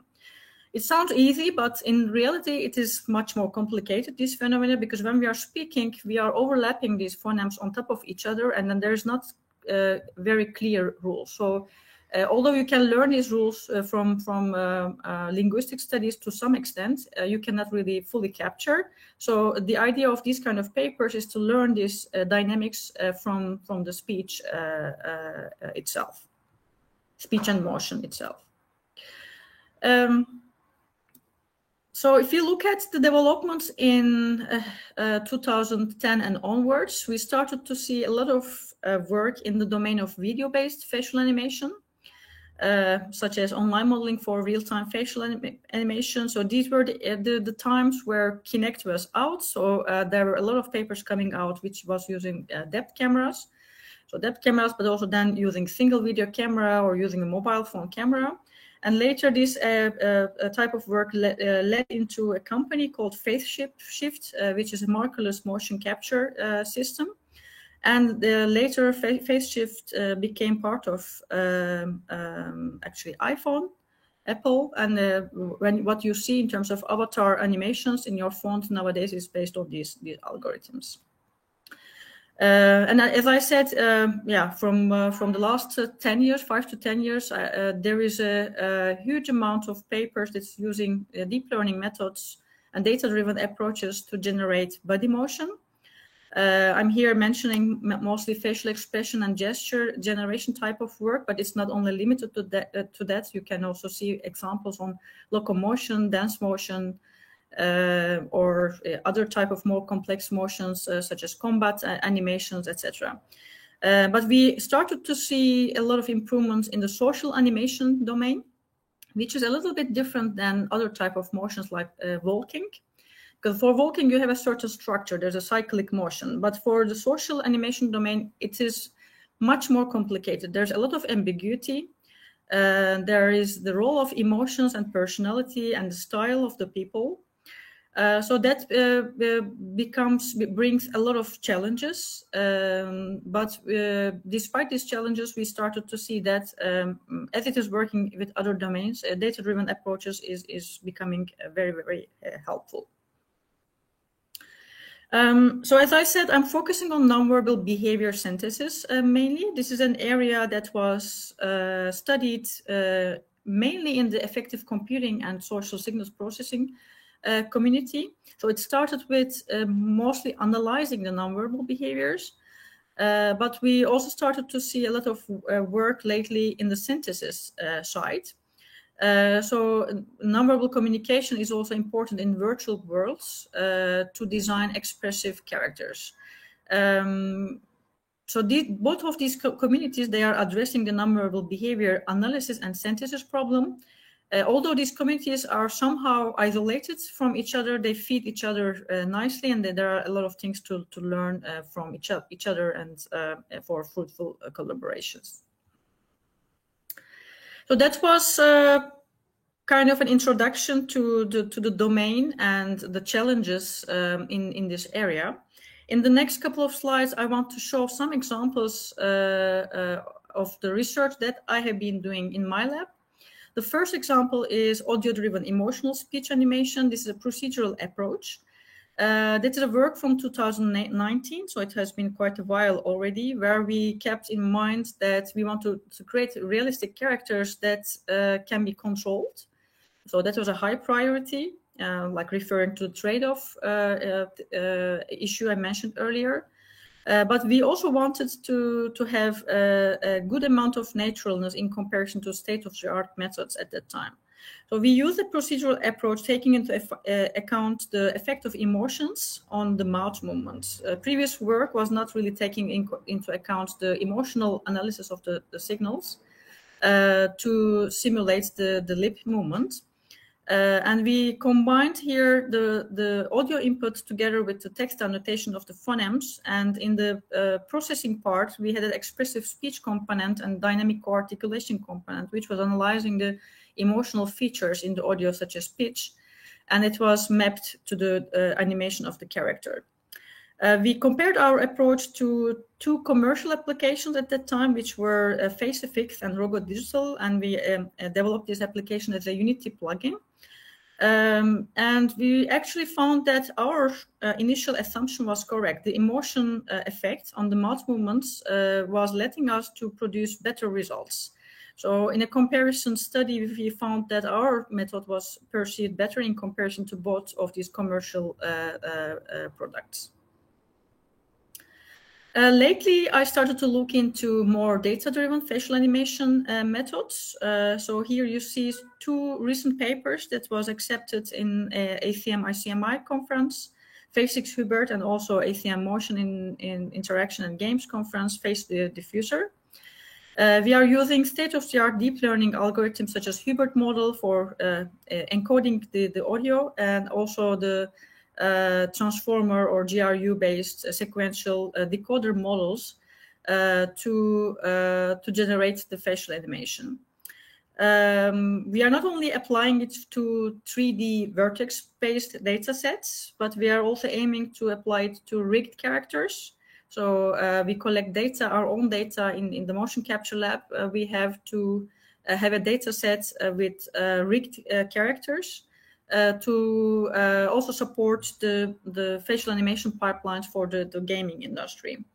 I will play a short video here to show some results. So our goal in this paper was to generate both the neutral style and expressive style of the character. So in the first image, you are seeing that this is a neutral style. In the second one, it's expressive style, and the third image is showing the heat map difference between these two. So as you see this redness on the cheeks or the forehead, it means that these areas are much more activated when you are having an emotional control in the data set. In that case, we only had a binary emotion control because the data sets at the moment are not available with a lot of emotional annotations, so that I will also mention in the coming slides as a challenge. But let's first have a look at the video to have an understanding of how this work is producing results. So just to mention again that we are just feeding audio into the deep learning model, and at the end we are getting 3D vertex points. Stuff? Oh, okay, I see. You think this has nothing with you. You go to your closet and you select, I don't know, that lumpy blue sweater, for instance, because you're trying to tell the world that you take yourself too seriously to care about what you put on your back. But what you don't know is that that sweater is not just blue. It's not turquoise. It's not lapis. It's actually cerulean. You think that your client, one of the wealthiest, most powerful men in the world, is secretly a vigilante who spends his nights beating criminals to a pulp with his bare hands? Okay, so you have heard here two voices. Actually, these are not the data sets that we trained on. These are showing the generalizability capability of this network. We trained on the BV data set, which is a 3D vertex-based data set used for research purposes. But the audios for showing the results, we have used any audio that we find. So you heard here actually Meryl Streep from Devil Wears Prada, also Morgan Freeman. So we were using different type of audio to show that the method works on any input. I'm not really sure. Of course, this is an online streamed talk, so I hope that the videos are playing nicely on the other side. So I'm going to show one more video to show how this method works with different type of input stuff. Sorry, yeah. And I look forward to sharing that great life with you. Thank you for marrying me. So Alice Jardine hears this and she screams and she jumps up and she tries to get running out of the barn, but she's still got this shirt over her head. She goes running right into the wall and knocks herself out. Something really wrong is going on. Mr. Franklin, you are out of order. You're out of order. You're out of order. The whole trial is out of order. They're out of order. That man, that crazy, depraved man. Let's put a smile on that face. And you will always remember this as the day that you almost caught Captain Jack Sparrow. সকল দেশের রানী সেজে আমার জন্মভূমি। Tatlı dil yılanı deliğinden çıkarır. Tanto va la gatta al lardo che ci lascia lo zampino. Mãos frias, coração quente. Een sprong in het diepe is altijd beter dan rondjes draaien of stil te staan. ये वो आदर्श है जिनसे हम आपका आने वाला कल बनते हैं. Veilchen träumen schon, wollen balde kommen, Hauch von Herrn. Thank you, Mario. But our princess is in another castle. I have struggled a long time with surviving, but no matter what, you have to find something to fight for. Tenez compte de mes paroles. Un héros n'a pas besoin de parler. Quand il sera parti, le monde parlera pour lui. Okay. So I think that kind of gives an idea of how the model can really work, also including different type of noisy backgrounds and different type of languages. So that is thanks to the powerful aspects of the encoder, the Hubert encoder here, which is a large language model on the audio side, coupled with a much more efficient decoder. And in comparison to previous work, we got very, very good results, much more realistic results in terms of qualitative, quantitative analysis, as well as subjective analysis, because subjective analysis is very important on top of the objective metrics in this type of research. And I look for... Okay. So talking about the perception and subjective analysis, I want to also mention another line of research that I'm pursuing, which is the perception of appearance and animation. So we are not only running machine learning algorithms to generate facial animation, but we are also looking into how people are perceiving these realistic characters. What are their reactions to these characters? That is a paper published in ACM Intelligence Virtual Agents conference, where we were looking into the effect of appearance and animation realism on the perception of emotionally expressive virtual humans. So that's related with the uncanny valley theory. And we were also looking into whether with the state-of-the-art realism, we are able to pass this uncanny valley and look into the perception. So we were manipulating in this experiment, it was a user experiment with Unreal Engine MetaHumans, different type of animation realism categories like low, medium, high, and also low and high appearance realism. And we were looking in the dependent variable size, several metrics, such as a social presence questionnaire, perception of the intensity of the emotion, and several other things. Like it's a long list of dependent variables, so I would refer to the paper for more details. What we found is that higher appearance realism and higher animation realism leads to higher social presence and higher attractiveness ratings. And we found significant effects of animation realism on perceived realism and emotion intensity level. So that was in accordance with what we expected as a hypothesis at the beginning of the study. So with this study, we were able to conclude that state-of-the-art photorealistic appearance lends itself better to highly realistic animations than lower appearance realism. So in other words, if you are trying to incorporate very realistic characters to your applications, don't do it for the sake of just having virtual characters that look realistic, because it has to come with very good animation as well, which might be still costly to do. So it comes back again to the design choices that we need to make when we are using these digital humans in our applications. So this study provides some evidence that photorealistic characters today don't trigger the sense of uncanny valley anymore when matched with highly realistic animations, when it is done right. In addition to facial animation, I have also been working on gaze animation. That was also a data-driven approach. That was a collaboration with Guerrilla Games. It's a game, it's the biggest game studio in the Netherlands.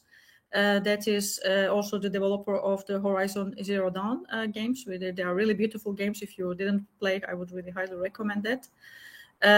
So we were collaborating with Guerrilla Games, and the colleagues there, they asked us whether it's possible we can replace their procedural animation approach with a data-driven gaze animation. So gaze animation in this context means the movement of the upper body, including the head, torso, and the eyeballs, and following an object, 3D object in the environment. So here at the bottom, you see in the motion capture studio of Guerrilla Games where we collected data from an actress, including an eye tracking device, but also the body in different conditions, standing, sitting, and laying down. And at the end of this stick, there is a marker to simulate the gaze behavior. So that was gaze following behavior.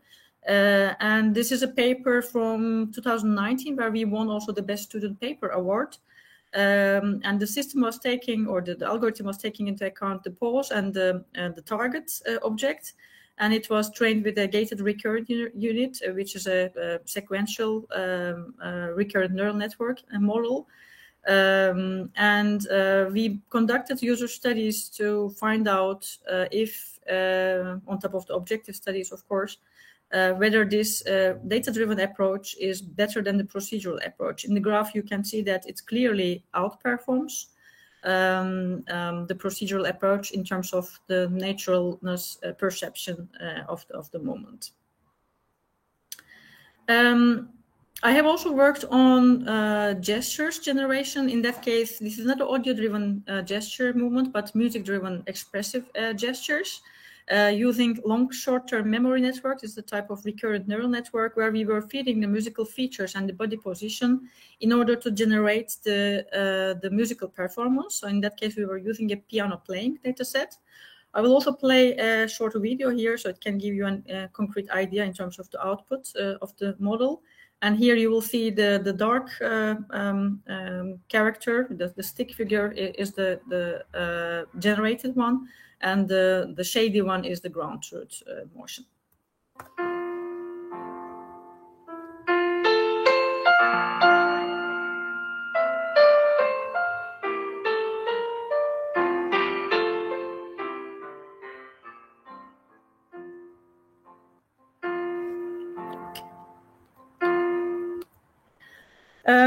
So the examples that I have been showing so far is mostly focusing on single character motion synthesis. But another challenge in the gaming world is the simulation of crowds, but also smaller crowds, which are like group conversations. So imagine you have a game or VR environment where there's a street or there are a lot of people, maybe a bar or something like that, and you need to simulate groups of people conversing in the background. So here, the realism of the characters is not that important, but it's important that they look realistic enough to fill the space from a more far away distance.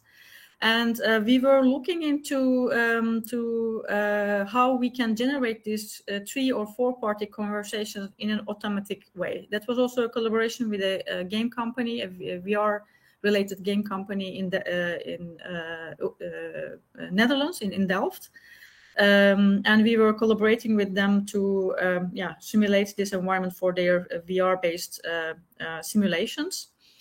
So the idea here was that we were using a data-driven approach, but it was not a deep learning-based approach. We were using Bayesian networks because we didn't really focus on specific synthesis of the joint movements here, but we were rather focusing on high-level turn dynamics of the conversation. So here you see a small video on the left bottom side of the slide. Whenever you see a red dot on top of the head of the character, that's the character that is talking. And based on this information, we would like to generate automatically the gazing behavior, like who looks at who in the conversation, and also the gestures and the arm movements of the character. So that was purely learned from data using a probabilistic approach. We were using the Carnegie Mellon University's Panoptic data set. Here you can see on the right the setup of this, where they have a kind of a dome with a lot of depth cameras, and then you can collect data from different aspects, different angles. And this data set is constructed, and then we were annotating this data in terms of speaking states, gesture directions, gaze directions, and gesture types to generate a probabilistic model, which also was published in 2019 and well received by the community with an honorable mention award. So I have shown you some examples of different modalities, including facial animation, gaze, body movements, largely focusing on audio-driven and also music-driven animation. So you can also generate dance motion, for example. What we would like to go now in terms of research direction, and which is very challenging, is the multimodal and multi-party animations. So the examples that are working right now is mostly focused on audio in, facial animation out, or audio in, body motion out. But is it possible that we combine these two and generate audio and body and facial animation all at the same time? This is a very challenging area. So we started with first collecting our own data, because there's no data set out there. And we collected a data set which is actually very unique, 10 hours of data, including facial expressions, gesture movements, finger movements, and global body movements in addition the audio and video input. So now we are in the stage of releasing this data set publicly and also running our algorithms on the multimodal and multi-party dyadic conversations. I'm checking the time. So yes, I still have to talk a little bit more on the interaction side, so I will try to go faster. So that was so far how to generate motion. So motion synthesis domain, but it's also important how to interact with characters naturally. So the human part, so how to perceive the human and react in a natural way by processing this input from several sensors and producing the chat and the dialogue. And that area is also growing very fast with a lot of commercial examples, such as from NVIDIA, Samsung, also the companies such as Soul Machines, etc.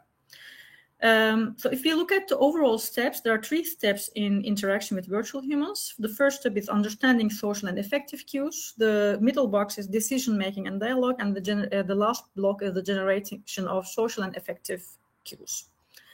And to make this fully fledged, fully capable interactive system, there is a list of required capabilities. So the characters should be able to express and perceive emotions, communicate with high-level dialogue, use natural ways of communication, but also much higher level capabilities, such as establishing, maintaining social relationships, having a personality, learning, recognizing models of others, and also high-level social competencies that lets them to function in a more complex real-world situation. And what I was mentioning so far is only this last box, generating social and affective cues. So there's a lot to be done in this space. I often joke about it. I say, like, to create an interactive virtual human, you need the whole computer science department, but also you need other disciplines, because this is a very interdisciplinary area that requires contribution from multiple areas like psychology, social sciences, but also physics. So it's a very complex area, and I think this is the challenge, but also this is the fun part of it. I have been working on interactive systems quite some years. So this is a topic that I've been working on, modeling emotions and memory for interacting with virtual characters and social robots. The goal here was whether we can simulate long-term interactions, because if you interact with characters nowadays, you have these short-term interactions. But is it possible that this character also remembers your past exchanges and past experiences? So that was before the deep learning area, this work, where we were using a planner-based dialogue manager linked with an episodic memory, which is a special type of memory, to store our memories on a timeline. And that was integrated with a facial animation system and text-to-speech system and a computational model of emotion, where the emotionally salient experiences was stored in the episodic memory. So I have been developing this fully fledged interactive system for both interacting with a digital human and also social robot. And we also run some experiments, long-term experiments. In the setup was an educational tutor, a robot in that case, where people were coming and interacting with the robot over 4 weeks, multiple times. And we were looking and comparing systems with and without memory and with different emotional conditions. And we indeed found out that the effect of emotion is very important. People were perceiving the character with emotional capabilities better. So the task efficiency was much higher, as well as the social presence measures in that experiment.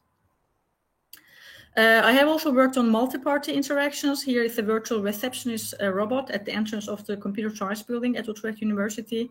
So we run this experiment also over multiple days, where people were like freely approaching to the digital human. We were capturing their movements. And based on the analysis of several features, such as change of distance and orientation, or closeness to the central field, or speaking, smiling, these kind of nonverbal cues, we were creating an engagement score, so to decide which person is more engaged. And according to this score, we were driving the gaze behavior of the character autonomously. And finally, I was also working on the multi-party dialogue part. This is a kind of a couple therapy scenario where we were specifically focusing on the dialogue part.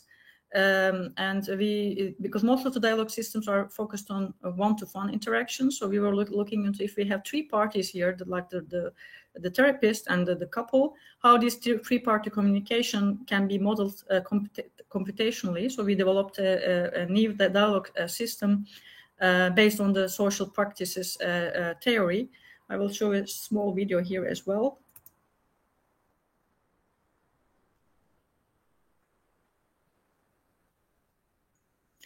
So social practices theory is a theory where it defines simply the interactions in our world in terms of couples, let's say. So simply put, if you are trying to, let's say you are entering into an environment, you want to shake hands with a person, you just extend your hand, you expect the other person to shake hands with you as well. So there are a lot of social practices that are encoded in our social environment, and based on these social encodings, we design a dialogue system where these expectations are encoded into the dialogue architecture. Okay, let's wrap up. So in summary, there are a lot of challenges in this area, such as data collection, because there are still not enough data sets out there. If you look at the natural language processing domain or computer vision, you see a lot of data sets. But in the 3D domain, we are lacking 3D input still. So that creates a lot of problem.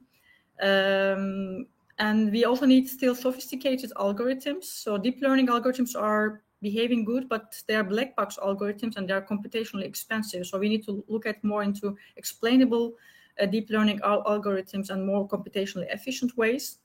There is always a gap between subjective and objective metrics in this area, because your objective metrics sometimes say that it's working nicely, but when you measure things subjectively, you might get contradictory results. So it's very important benchmarking in this area, which is something like a open area.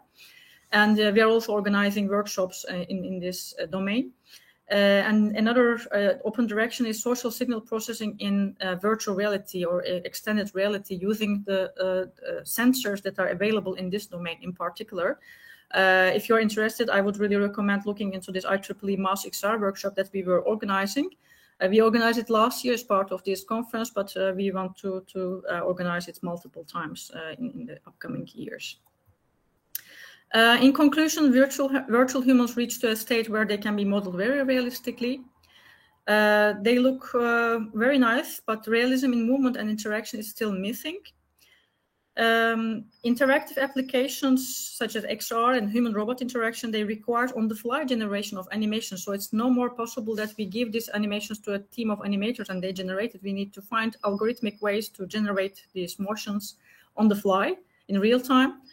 And perceptual studies are very important to understand what works for which type of application. So it's not only generating the motions, but we need to look into how people actually perceive this and why they perceive these characters in that way. I would like to thank all the students and collaborators that I have been working in the last couple of years. So it's a lot of work which is not done, of course, only by myself. This is the website of our motion capture and virtual reality lab. The lab also attracted a lot of media attention in the European media, but also in the Turkish media. So you can also check and see the activities that we are doing in this lab. And I would like to conclude with the final message. So there are two voices, and this is also one of the recent appearances where I was explaining my vision on this topic. So a little bit of self-promotion here. One direction is developments are too fast. How to design digital humans that can follow ethical and lawful guidelines, because we are having deep fakes, 3D deep fakes, large language models, a lot of developments on the computer vision side. So we need more research and development on responsible AI and responsible digital humans, so that these developments are not used in a bad way. But on the other hand, you can also argue that developments are too slow because there's a mismatch between technology level and expectations of the users. Technology is growing very fast, but there's still a lot of things to be done, like analyzing, synthesizing effective social cues. In 3D, lack of emotional connection, personalized responses, long-term and ecologically valid behaviors, motion generation, and hybrid approach, like neurosymbolic approaches, for example. So that is also very important in terms of creating a right level of trust between the technology and the users. This is the end of my talk. Thank you very much. I will be happy to accept some questions. There's a video here, but I think I will turn off this video. You can check it yourself online so that I can answer the questions more in a natural way. Thank you very much. Thank you very much, Professor Yumak. We are also proud of you as 9 Eylül University as Computer Engineering Department. And you try to summarize your overall projects. And I know you have lots of words to say, lots of things to explain, but we have a short time for you. And I have some questions from our listeners. For example, one of our listeners said, their questions are about getting something from the human, not preparing some new human, just getting some data from human.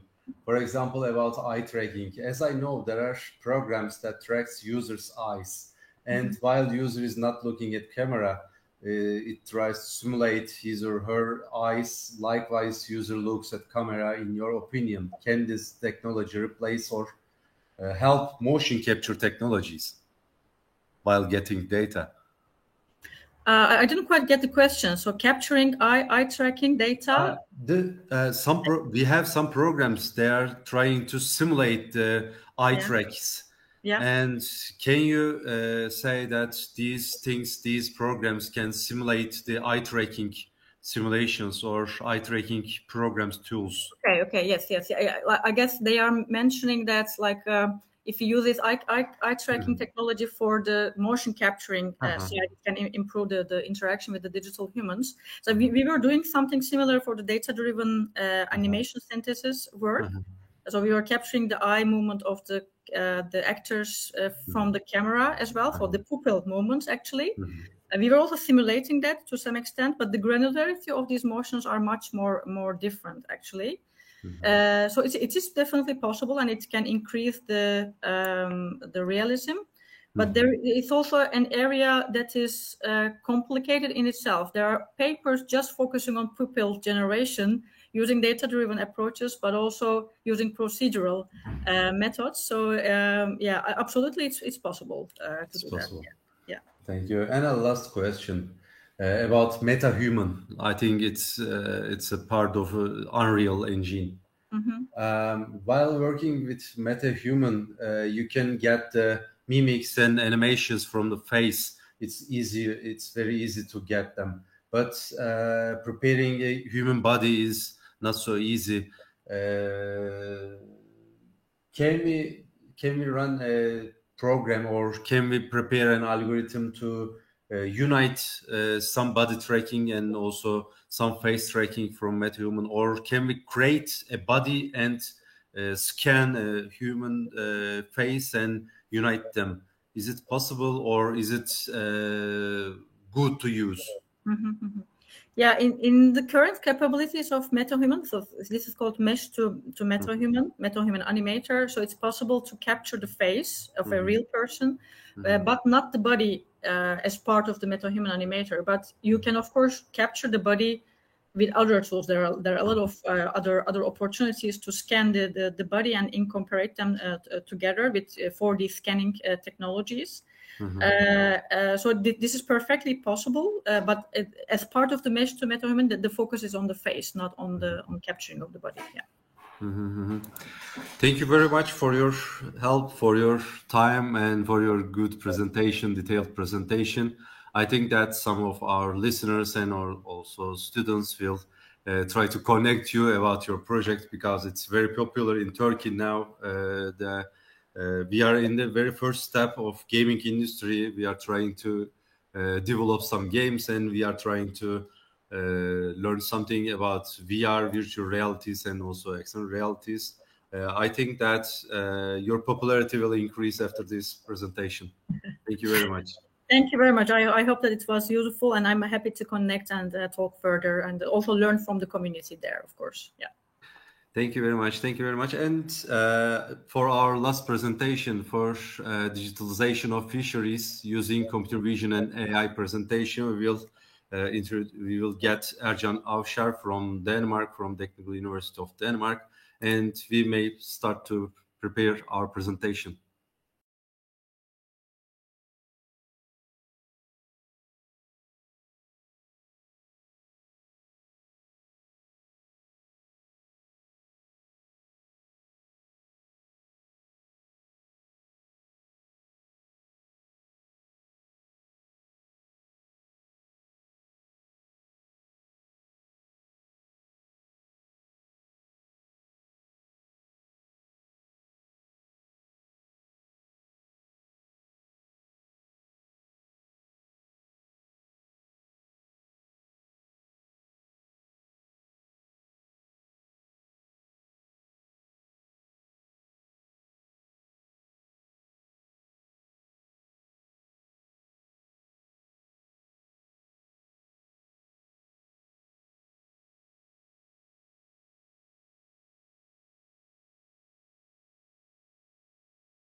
Good afternoon, everybody.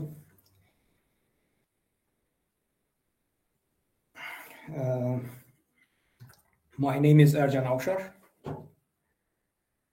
I am a postdoctoral researcher at Technical University of Denmark, National Institute of Aquatic Resources, which is abbreviated as DTU Aqua. And first of all, I would like to thank the organizers of this symposium for giving me the chance to give a presentation. And also, this is the title of my presentation: Digitalization of Fisheries Using Computer Vision and Artificial Intelligence. And the outline of my presentation is this. I'm not going to read all of them, but in general, I will try to summarize what I have been doing since I came to here, DTU Aqua, and I will try to introduce the NEFROPS counter program based on deep learning methodologies. But first of all, before that, I would like to talk about why this is necessary and what this program can imply for the fisheries.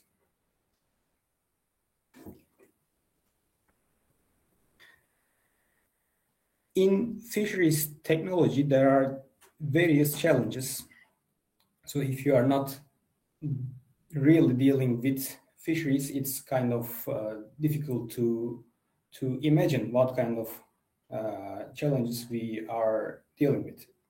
One of them, and first of them, can be counted as the underwater environment. So it's difficult to collect data from underwater because it's completely a different environment for us human beings. So we need to go to the habitats of the fish or underwater creatures to be able to collect data about them.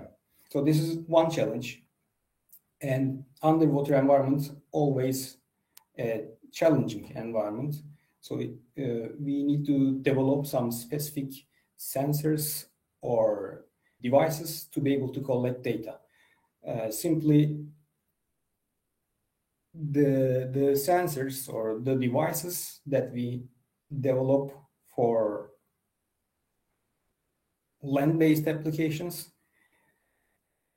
do not work in underwater environments. So we need to have dedicated sensors. This is the first thing. And also other thing, we can say that we have remote working areas. So we need to sail with a ship and then collect data to process them afterwards. So this is another challenge because, as you can see in the picture here in the slide, in the bottom part of the slide, the working area, working conditions, remote working conditions may be very difficult to work, and also the resources in such vessels are limited, and we will talk about them in the upcoming slides. And the other things are regulations and the climate change. In fact, they are kind of related to each other. So because of the climate change, too much carbon emission, there have been new regulations, not only in EU, but throughout the entire world. So the fishing practices should be complying with the regulations that are targeted to preserve the issues related with the climate change. So the fishing practice should not be emitting too much carbon dioxide, and at the same time, the fishing operations should be complying with the regulations. So we have too many things to keep in mind while going out sea for fishing.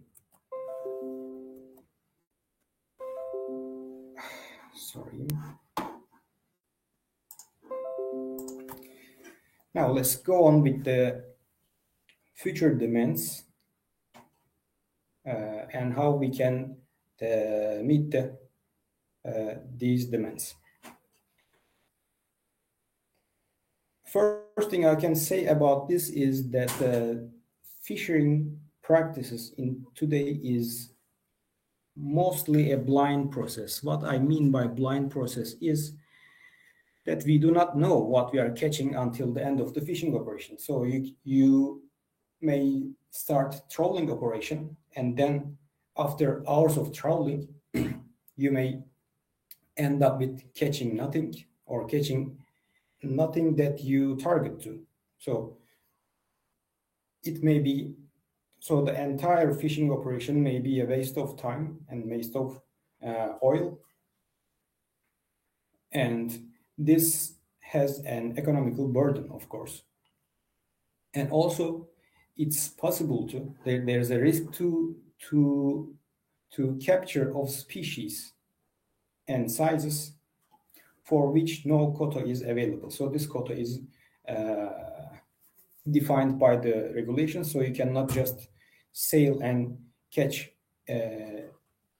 fish of species, of random species. So also you shouldn't be catching too small species. So we need to also keep these constraints in mind. And also seabed disturbance due to the bottom trawls is another issue because it causes carbon emission.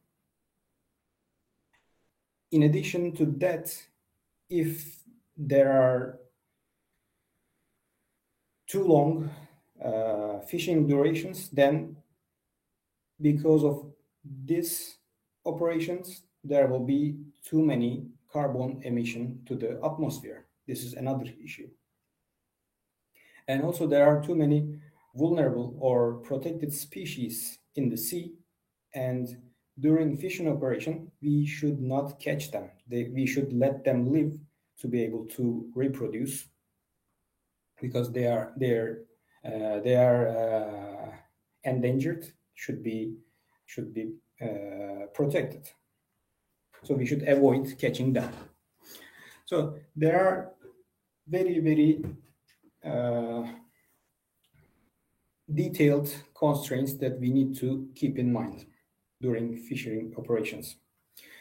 So to summarize, we should have a fishery operation that must be targeted on certain species with certain sizes.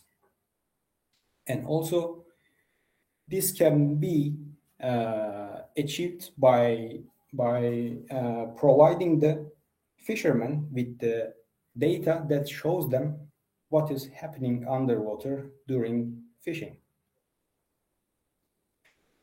Such an information will allow the fishermen to be able to react during the fishing operation. For example, if they cannot catch what they are targeting to, they may simply go to somewhere else on the sea to look for the species that they are interested. So this is one point that is useful for fishing practice. So let's proceed with some video footage that has been collected by our team, underwater footage, of course. So before playing the videos, I would like to show you the image that is on the top side of the slide here. So this is the image of a troll. So we simply connect this troll to the vessel and pull them, and we expect this part of the troll to fill with fish. So this part is named as cod end, and this cod end is expected to filled with fish after the end of the after the trolling operation. So we can, to be able to collect data, we can simply attach a camera on top of the entrance of the troll, somewhere here or somewhere here, and then we can see what's going on at the bottom. And these two are the sample videos. As you can see here, it's very blurry, and we can barely see some fish, and most of them are sediments. So we cannot see too much information, right? So this video, even though we collect some kind of data, it's not a very useful data. And in the other video, as you can see, the bottom contact is seen here. It's a bit better, but it still does not give us too much information. So even though it's something, it's not something that is suitable for processing with computer vision algorithms. So we need more clear, or we need better videos with better quality. So let's proceed with what we have for data collection. This, on the left-hand side, you see a camera that is attached to that is developed to be attached to the troll that I have just shown you in the previous slide. And this has been developed by our team at D2 Aqua together with Atlas Meridian, a technology company in Denmark. This device has a stereo camera here and two flashlights to illuminate the environment underwater, because the trolling can be done. We need light in underwater because of two main reasons. We need the trolling operation can be done during night, of course, and also if the depth of the water is too deep, we simply don't have any light until the bottom of the sea. So we need an extra or artificial light to provide some light for data collection. So on the right hand side, we have an illustration how it can be attached, and at the top, as you can see, the camera is attached to the troll, and as the items pass in front of the camera, the data is collected. The visual data belonging to fish or other animals are collected. And these are the two real pictures of this setup. So this camera, and this is the camera, and we have a blue sheet for attaching the camera, as you can see. And on the right hand side, we have a dedicated place for attaching and fixing the camera to the sheet, as you can see. So this is important because this allows us to fix the camera so that it does not move too much, and at the same time it provides us a plain background, so it will be easier to process the visual data that we collect with this image acquisition system. So in the next slide, we have a simple animation. As you can see here, as the troll is being, let me go back here, as the troll is moving, or as the troll is pulled by the vessel, as you can see, there are too many sediments coming up because of the seabed contact of the troll. So this is an issue for our data collection system, because we would like to avoid the sediments as much as possible so that we have a clear vision of the catch items. So if we just simply attach the camera, then if we just simply attach the camera on the troll, then what we end up with will be a video that is full of sediments, and it will be very difficult to see the catch items in such an video.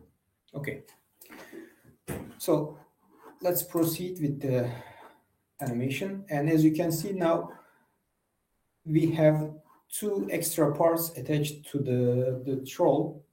This one, the part on the left, is the one that I showed you in the previous slide. So it's like the blue box, blue part where the troll camera is attached. So we attach the camera somewhere here, and the one on the right hand side here is a long, large sheet that is basically used for suppressing the sediment. So this is called as a sediment suppressing sheet. It's like a tongue twister, and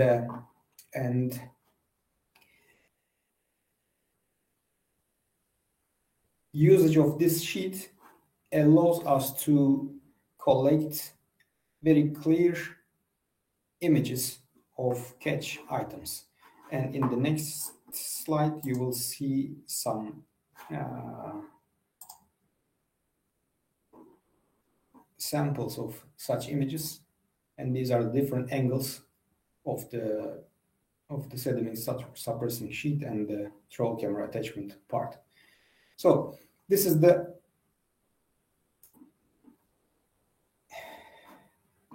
image acquisition system attachment part, and as you can see, we have in this slide we have 4 sample images collected with this setup, and as you can see, we have very clear and nice images, and these images are very suitable for being processed with deep learning or artificial intelligence tools. As I said, we have improved image quality, and it is very suitable for processing. And as I said earlier in the presentation, we are capable of illuminating the underwater environment. So we have a good environment for data collection. We have an Enlight environment for data collection, even if it's day or night. And also, as I said, it's a stereo camera on the image acquisition system. So stereo camera provides us with the depth information as well. So it's basically providing the distance between the item and the camera. So it's sort of useful tool for measuring the length of the fish as they are being caught. Remember, I told in the beginning of the presentation that we would like to avoid catching the fish in small size. So this information is also important for us. So we have a sample video here. I hope you can see it clearly. So this is the sample video that has been collected with this image acquisition system. And this image, this video is available on this URL. You may simply go there and download this video together with 3 other videos that has been used in one of our recent research study. You may go there and download it if you want to make your own program. It's open and publicly available to everyone. So as you can see, we can see the items as they pass in front of the camera. So the items are going mainly going from top to the bottom. So bottom part is the direction where the code end is. So we kind of collect, or we kind of catch too many fishes during the troll operation. And this is another picture of the troll camera. It's another version of the camera. We have some recent versions as well. So such a camera, now we are sure that we can collect high quality images, and so the images or the videos that has been collected with this camera can be processed to provide information about the catch to the fishermen. But the ultimate goal is not to have an image acquisition system. It's just the intermediate step.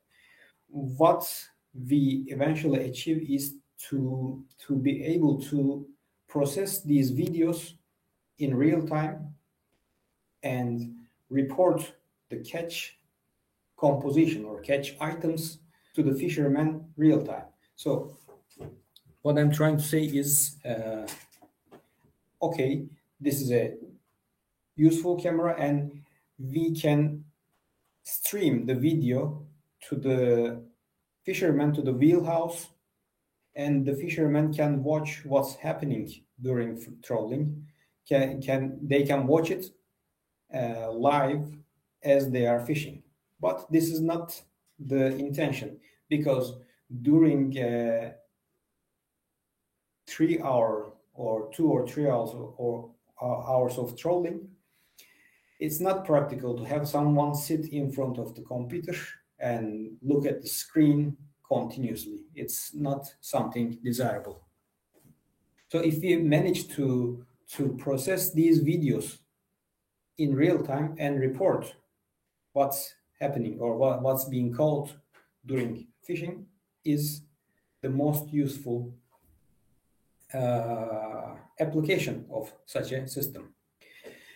And using this real-time data, the fishermen decide whether to continue or stop fishing, and they will see if they are really catching what they are targeting to. These are the main goals.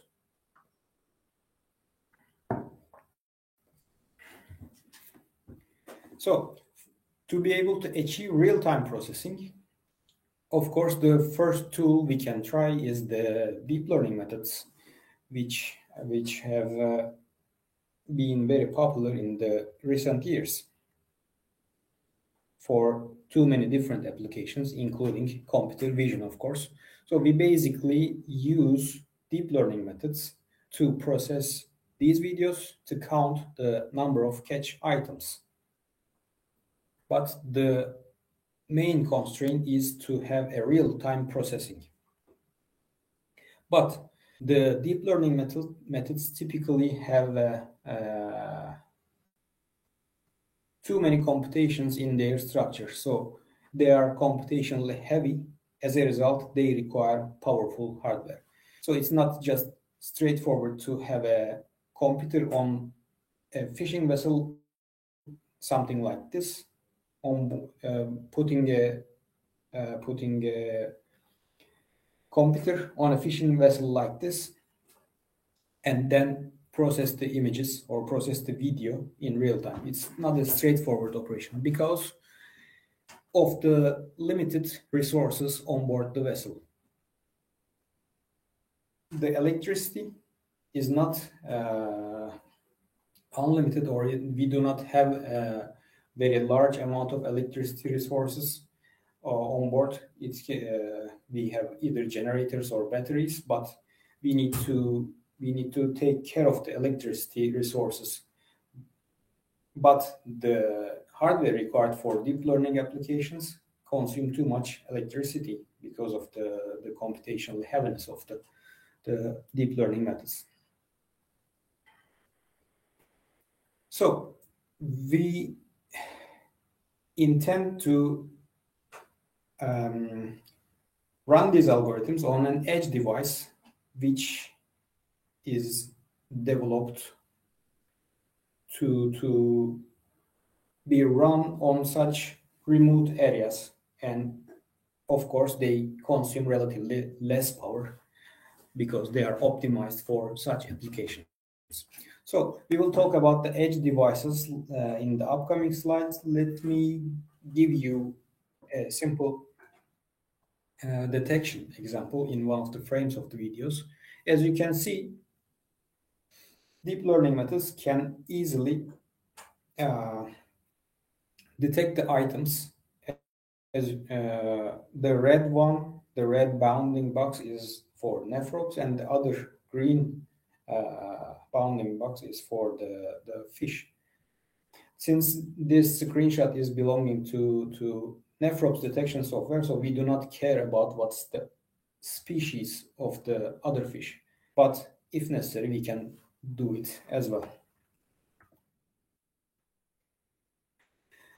So we know that this can be done with deep learning methods. So based on that, we developed a nephrops counter software, or nephrops counter algorithm. The algorithm has 4 major steps. First of all, we of course need to train our model, and this model should be an object detection model to be able to draw the bounding boxes around the objects. And YOLO, you only look once method, is one of the most popular and most useful methods, of course, for the real-time applications, because YOLO is really fast when compared to other object detection methods. Once we train our models, we have the detection step, but detection alone on single frames is not sufficient, because we need to make association between the detections in the consecutive steps. This is accomplished in the next step, which is nephrops tracking step. So we simply track the objects throughout the video as they pass in front of the field of view of the camera.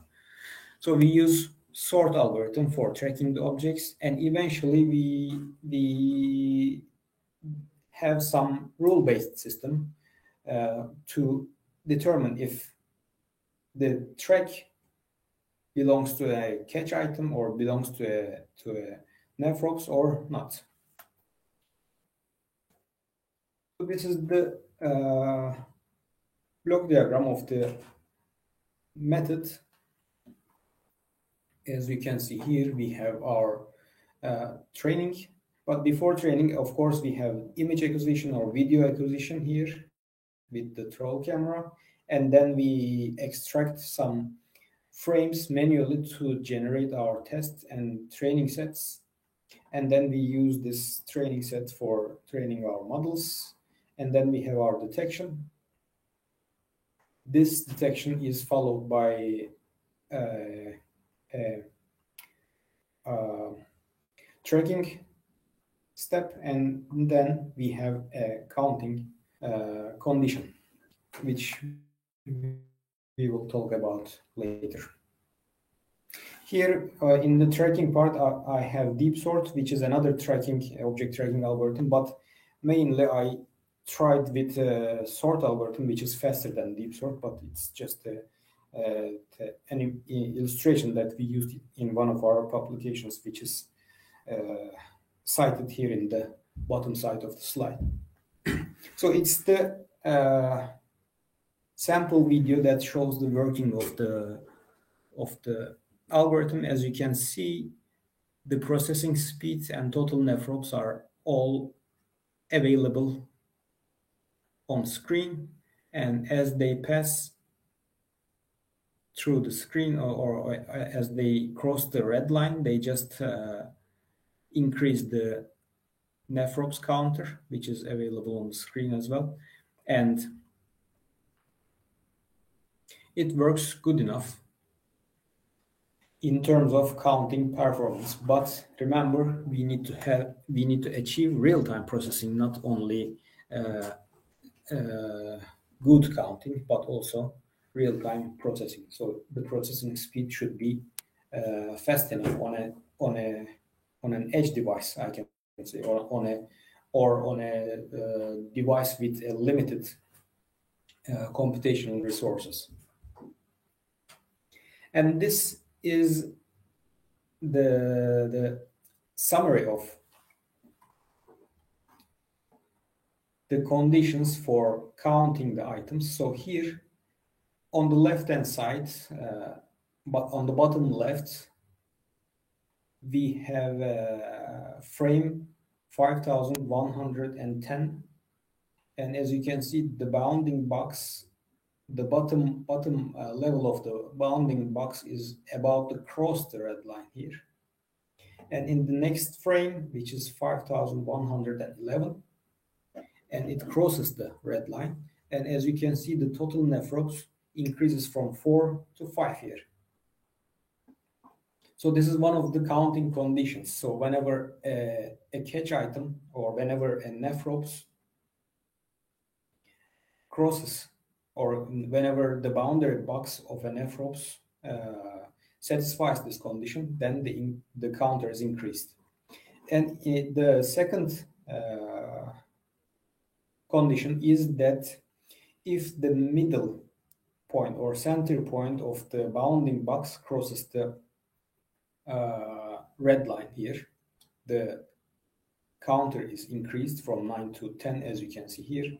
The reason for having this is that sometimes the nefrops cannot be detected or tracked until they cross the red line here. So we kind of have this condition as a backup for the first one.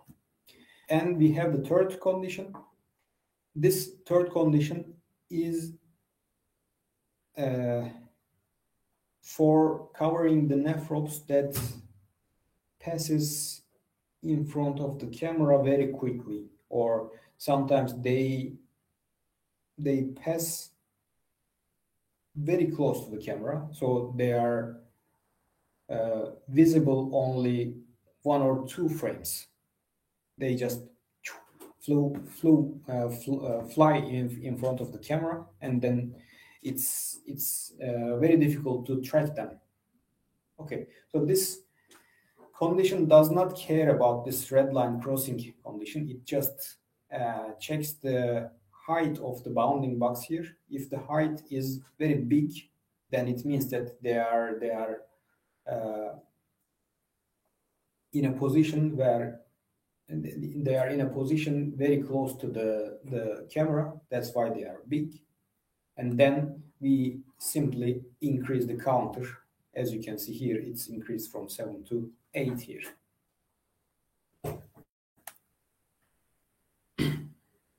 So this is how the algorithm works.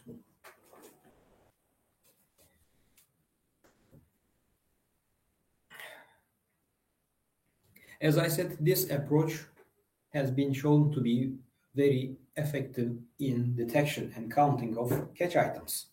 But we need to consider the processing speed as well, because the processing speed should be fast enough to provide the information to the wheelhouse in real time. So this is important, because the fishermen, the ultimate users, should be able to see as well as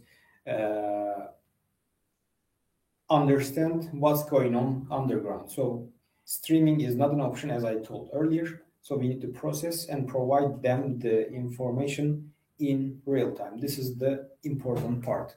So we have our edge device, which is shown here in the slide. This is NVIDIA's latest product for deep learning applications. This is Jetson Orin, and we have this in our lab, and we have made our initial experiments on the processing speed of this device. So the results, we have our latest results, but they have not been published, so I'm not going to mention them here, but we have promising results to process them in real time. And the major advantage of this device is to be mobile. I mean, you can easily put it on board, and it can run the Nephrops counter program and provide the real-time information to the fishermen. So it's the point that we are heading to. It's not completely ready yet, but this is this is very close that we will try it on board in real conditions soon. So what does it mean for the fisheries? In fact, this part is related with what I have just mentioned, what I have mentioned in the beginning of the presentation. So if we have such information can be used for compliance issues. So it may allow us to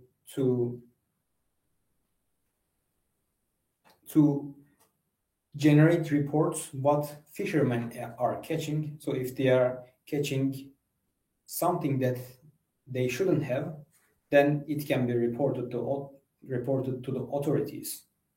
And as a result, we have a more transparent fisheries practice.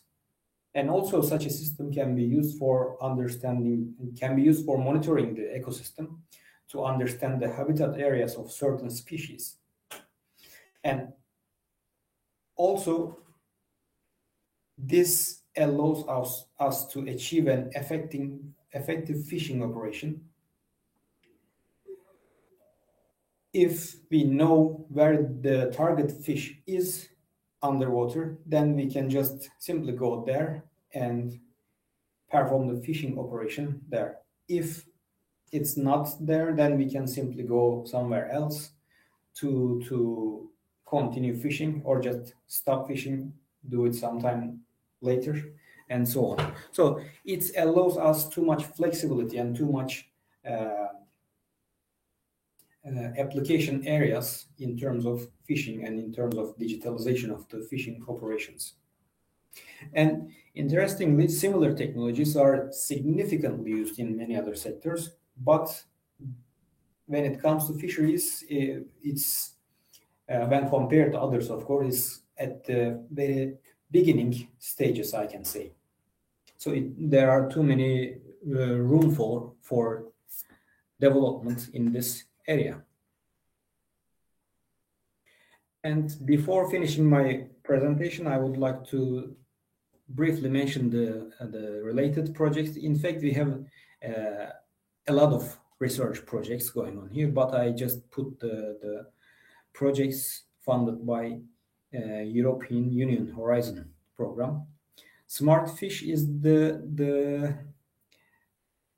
project that the troll camera, in which the troll camera has been developed. So the troll camera I mentioned to you in this presentation was developed in the SmartFish project. This project was finished by the beginning of this year or the end of last year, I don't remember. But the results of this SmartFish project has been so good that we have a new project that's called Everyfish. And this Everyfish project has started this year. If you are interested, you may go ahead and check their websites. And we have two fresh projects, which are OptiFish and Marine Beacon projects. and they have been recently granted for funding, and we will officially start these projects in next year. Of course, all these projects are not related with this nephros counting or data acquisition, but they are basically related with digitalization of fisheries, compliance issues, or protection of endangered species, and so on. And what is common in all of these projects is the usage of artificial intelligence methodologies and technologies. So this is a quick summary of the projects. And thank you for listening. And if you have any questions, you can contact me through the email if you have not watched the presentation live here. Or if you have any questions now, feel free to answer and I'll be happy to answer them. Thank you very much, Professor. At first, I want to thank you once more because of this very last-minute help hand from you, and because of this valuable time, because of this good presentation, detailed presentation about the artificial intelligence and computer vision usage in the real life, in the real nature, because we have lots of projects, lots of improvements in computer science, but only a few of them are about the real life, about the nature, or about the good sustainability of the world. I think your projects are very important for the world and for us. Thank you very much for the explanation. You're welcome. I have some questions from the listeners. I want to ask two questions from listeners. First one is, how important is it to gather clean image data? As I know, the computer vision is working on clean image data, and clean image is the very important part of your process of your project. But do you see it being less relevant as AI image cleanup, restoration, enhancement technologies evolve? Are you working on, or are you looking for new camera technologies, or are you working on artificial intelligence, or are you looking for new artificial intelligence technologies? Yes, we are always looking for new technologies, of course. It doesn't matter if it's a camera technology or if it's an AI technology, but the thing is, as I try to highlight many times during the presentation, it should be real time. So if we have an image with a lot of blur or sediments, we can, of course, have a pre-processing step before the object detection to clean the image. But this will bring about a computational load, and it will cause a latency. So our highest priority is to collect clear images instead of processing them using AI tools or using whatever tools. Instead of processing them with some sort of algorithm, it's always desirable to collect clear images. I hope this answers the question. Mm-hmm, mm-hmm. The time is very important part of your project. I understood that. Yeah, thank you. And one more question. I'm not familiar with the words or with the terms. I may say something wrong, but are you using transfer learning algorithms, classification, or detections missions? Did I read it right? Transfer learning algorithms, classification, or detection? We are using object detection algorithms. This is mainly the YOLO algorithm, as I said in the presentation. The object detection algorithm, the YOLO, generates the bounding box around the objects. Maybe I can open up the slides. This one. So this is the object detection part. And of course, we are using transfer learning, but we use the pre-trained models just to how to say, use it as a checkpoint for our own training. So we do not train from scratch. We get the pre-trained weights and then use these weights as a checkpoint. And then after starting from this checkpoint, we train our own weights and use it for the detection.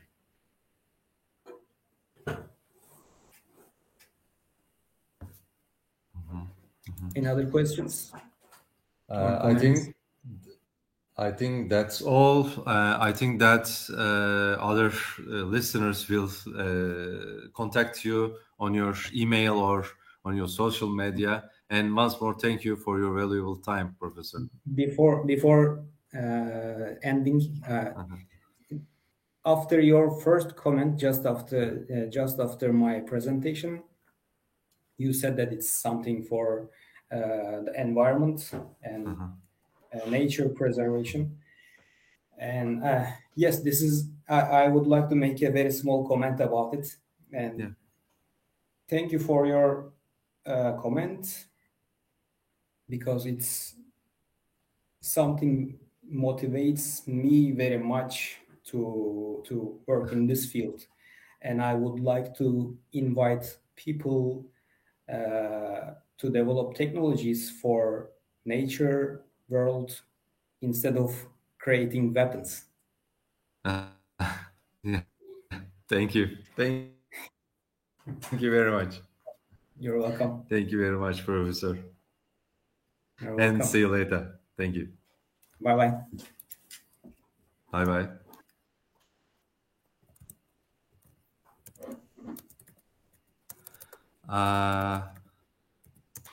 As a last word, I want to say some thanks to my team and to my university about this symposium. We had 5 different and very important invited speakers from different countries. We had Professor Vladimir Radevsky from Skopje, from Republic of North Macedonia, and Professor Stephen McCaw from United Kingdom, and Julian Wilson from United States of America, from Freedom Pay, and Assistant Professor Zerin Yumak from Netherlands. And as a last, we had Ercan Avşar from Denmark as speakers. They all accepted our proposals and joined us for this international symposium. We are very thankful to them. And also we want to thank to our university, Dokuz Eylül University, for their help, and also our faculty of engineering for their help. And I want to thank to Derya Birant, Professor Semih Utku, Professor Yunus Doğan, and research assistant Onurcan Doğanlar, and who is also on the background of this whole program of the 6 or 7 hours. Onur is here now. Thank you, Onur, once more. You. And my big applauses and my big thanks to you all listeners for joining us. We are trying to explain our technologies, our things, our preparations, our research to you on our social media accounts or on our YouTube channels. Please feel free to ask us about your feelings about your preparings and research ideas. We are always here to listen you and to help you. Thank you very much and see you later. Thank you.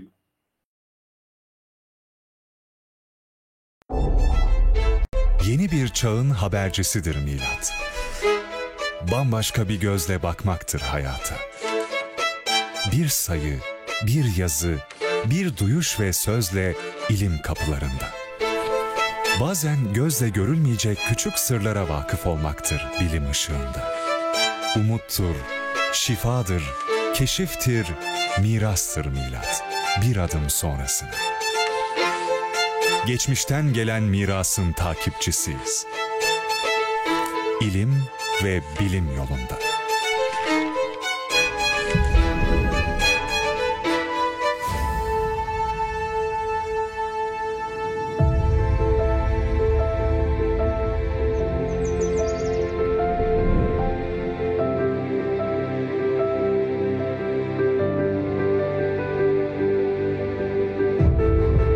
Denizlere açılıyoruz mazinin dehlizlerinde, uçsuz bucaksız ufkumuzla.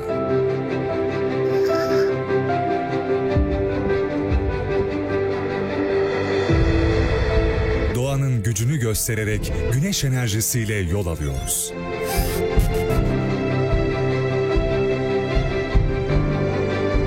Tarihin gezindiği duvarlardan bugüne bakarak yol gösterici bir tavırla eğitimciler yetiştiriyoruz.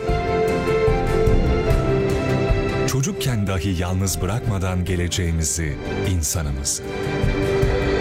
Yine denizlere bakarak güzel sözleri takip ediyoruz. Bir şairin, yazarın izinde. Geleceği daha güçlü kılabilmek için çalışıyoruz ayrıca.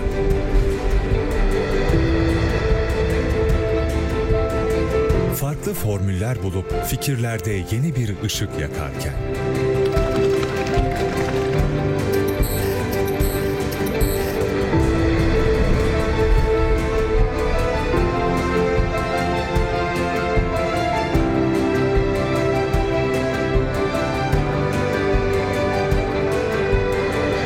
bazen de bir resim yansıtıyor aklımıza ayna olarak müziğin eşsiz çağrısını.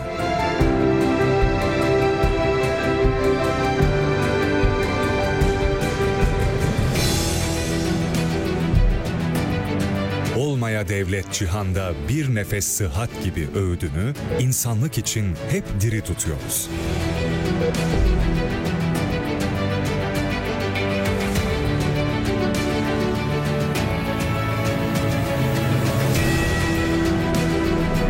Mülkün temeline olan inancımızla adalet terazimizi vicdanlarda kuruyoruz.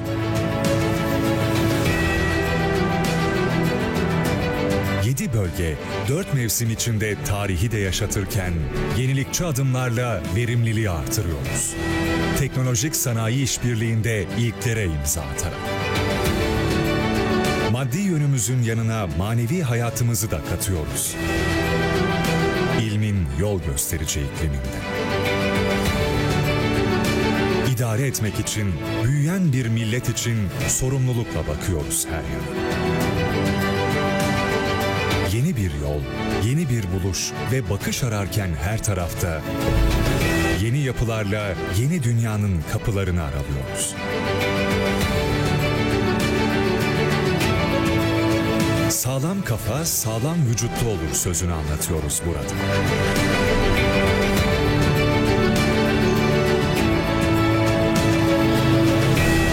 Burası geçmiş ve geleceği birbirine bağlayan milat. İlk hedefiniz Akdeniz'dir emrini ölümsüzleştiren kabul. Burası medeniyet.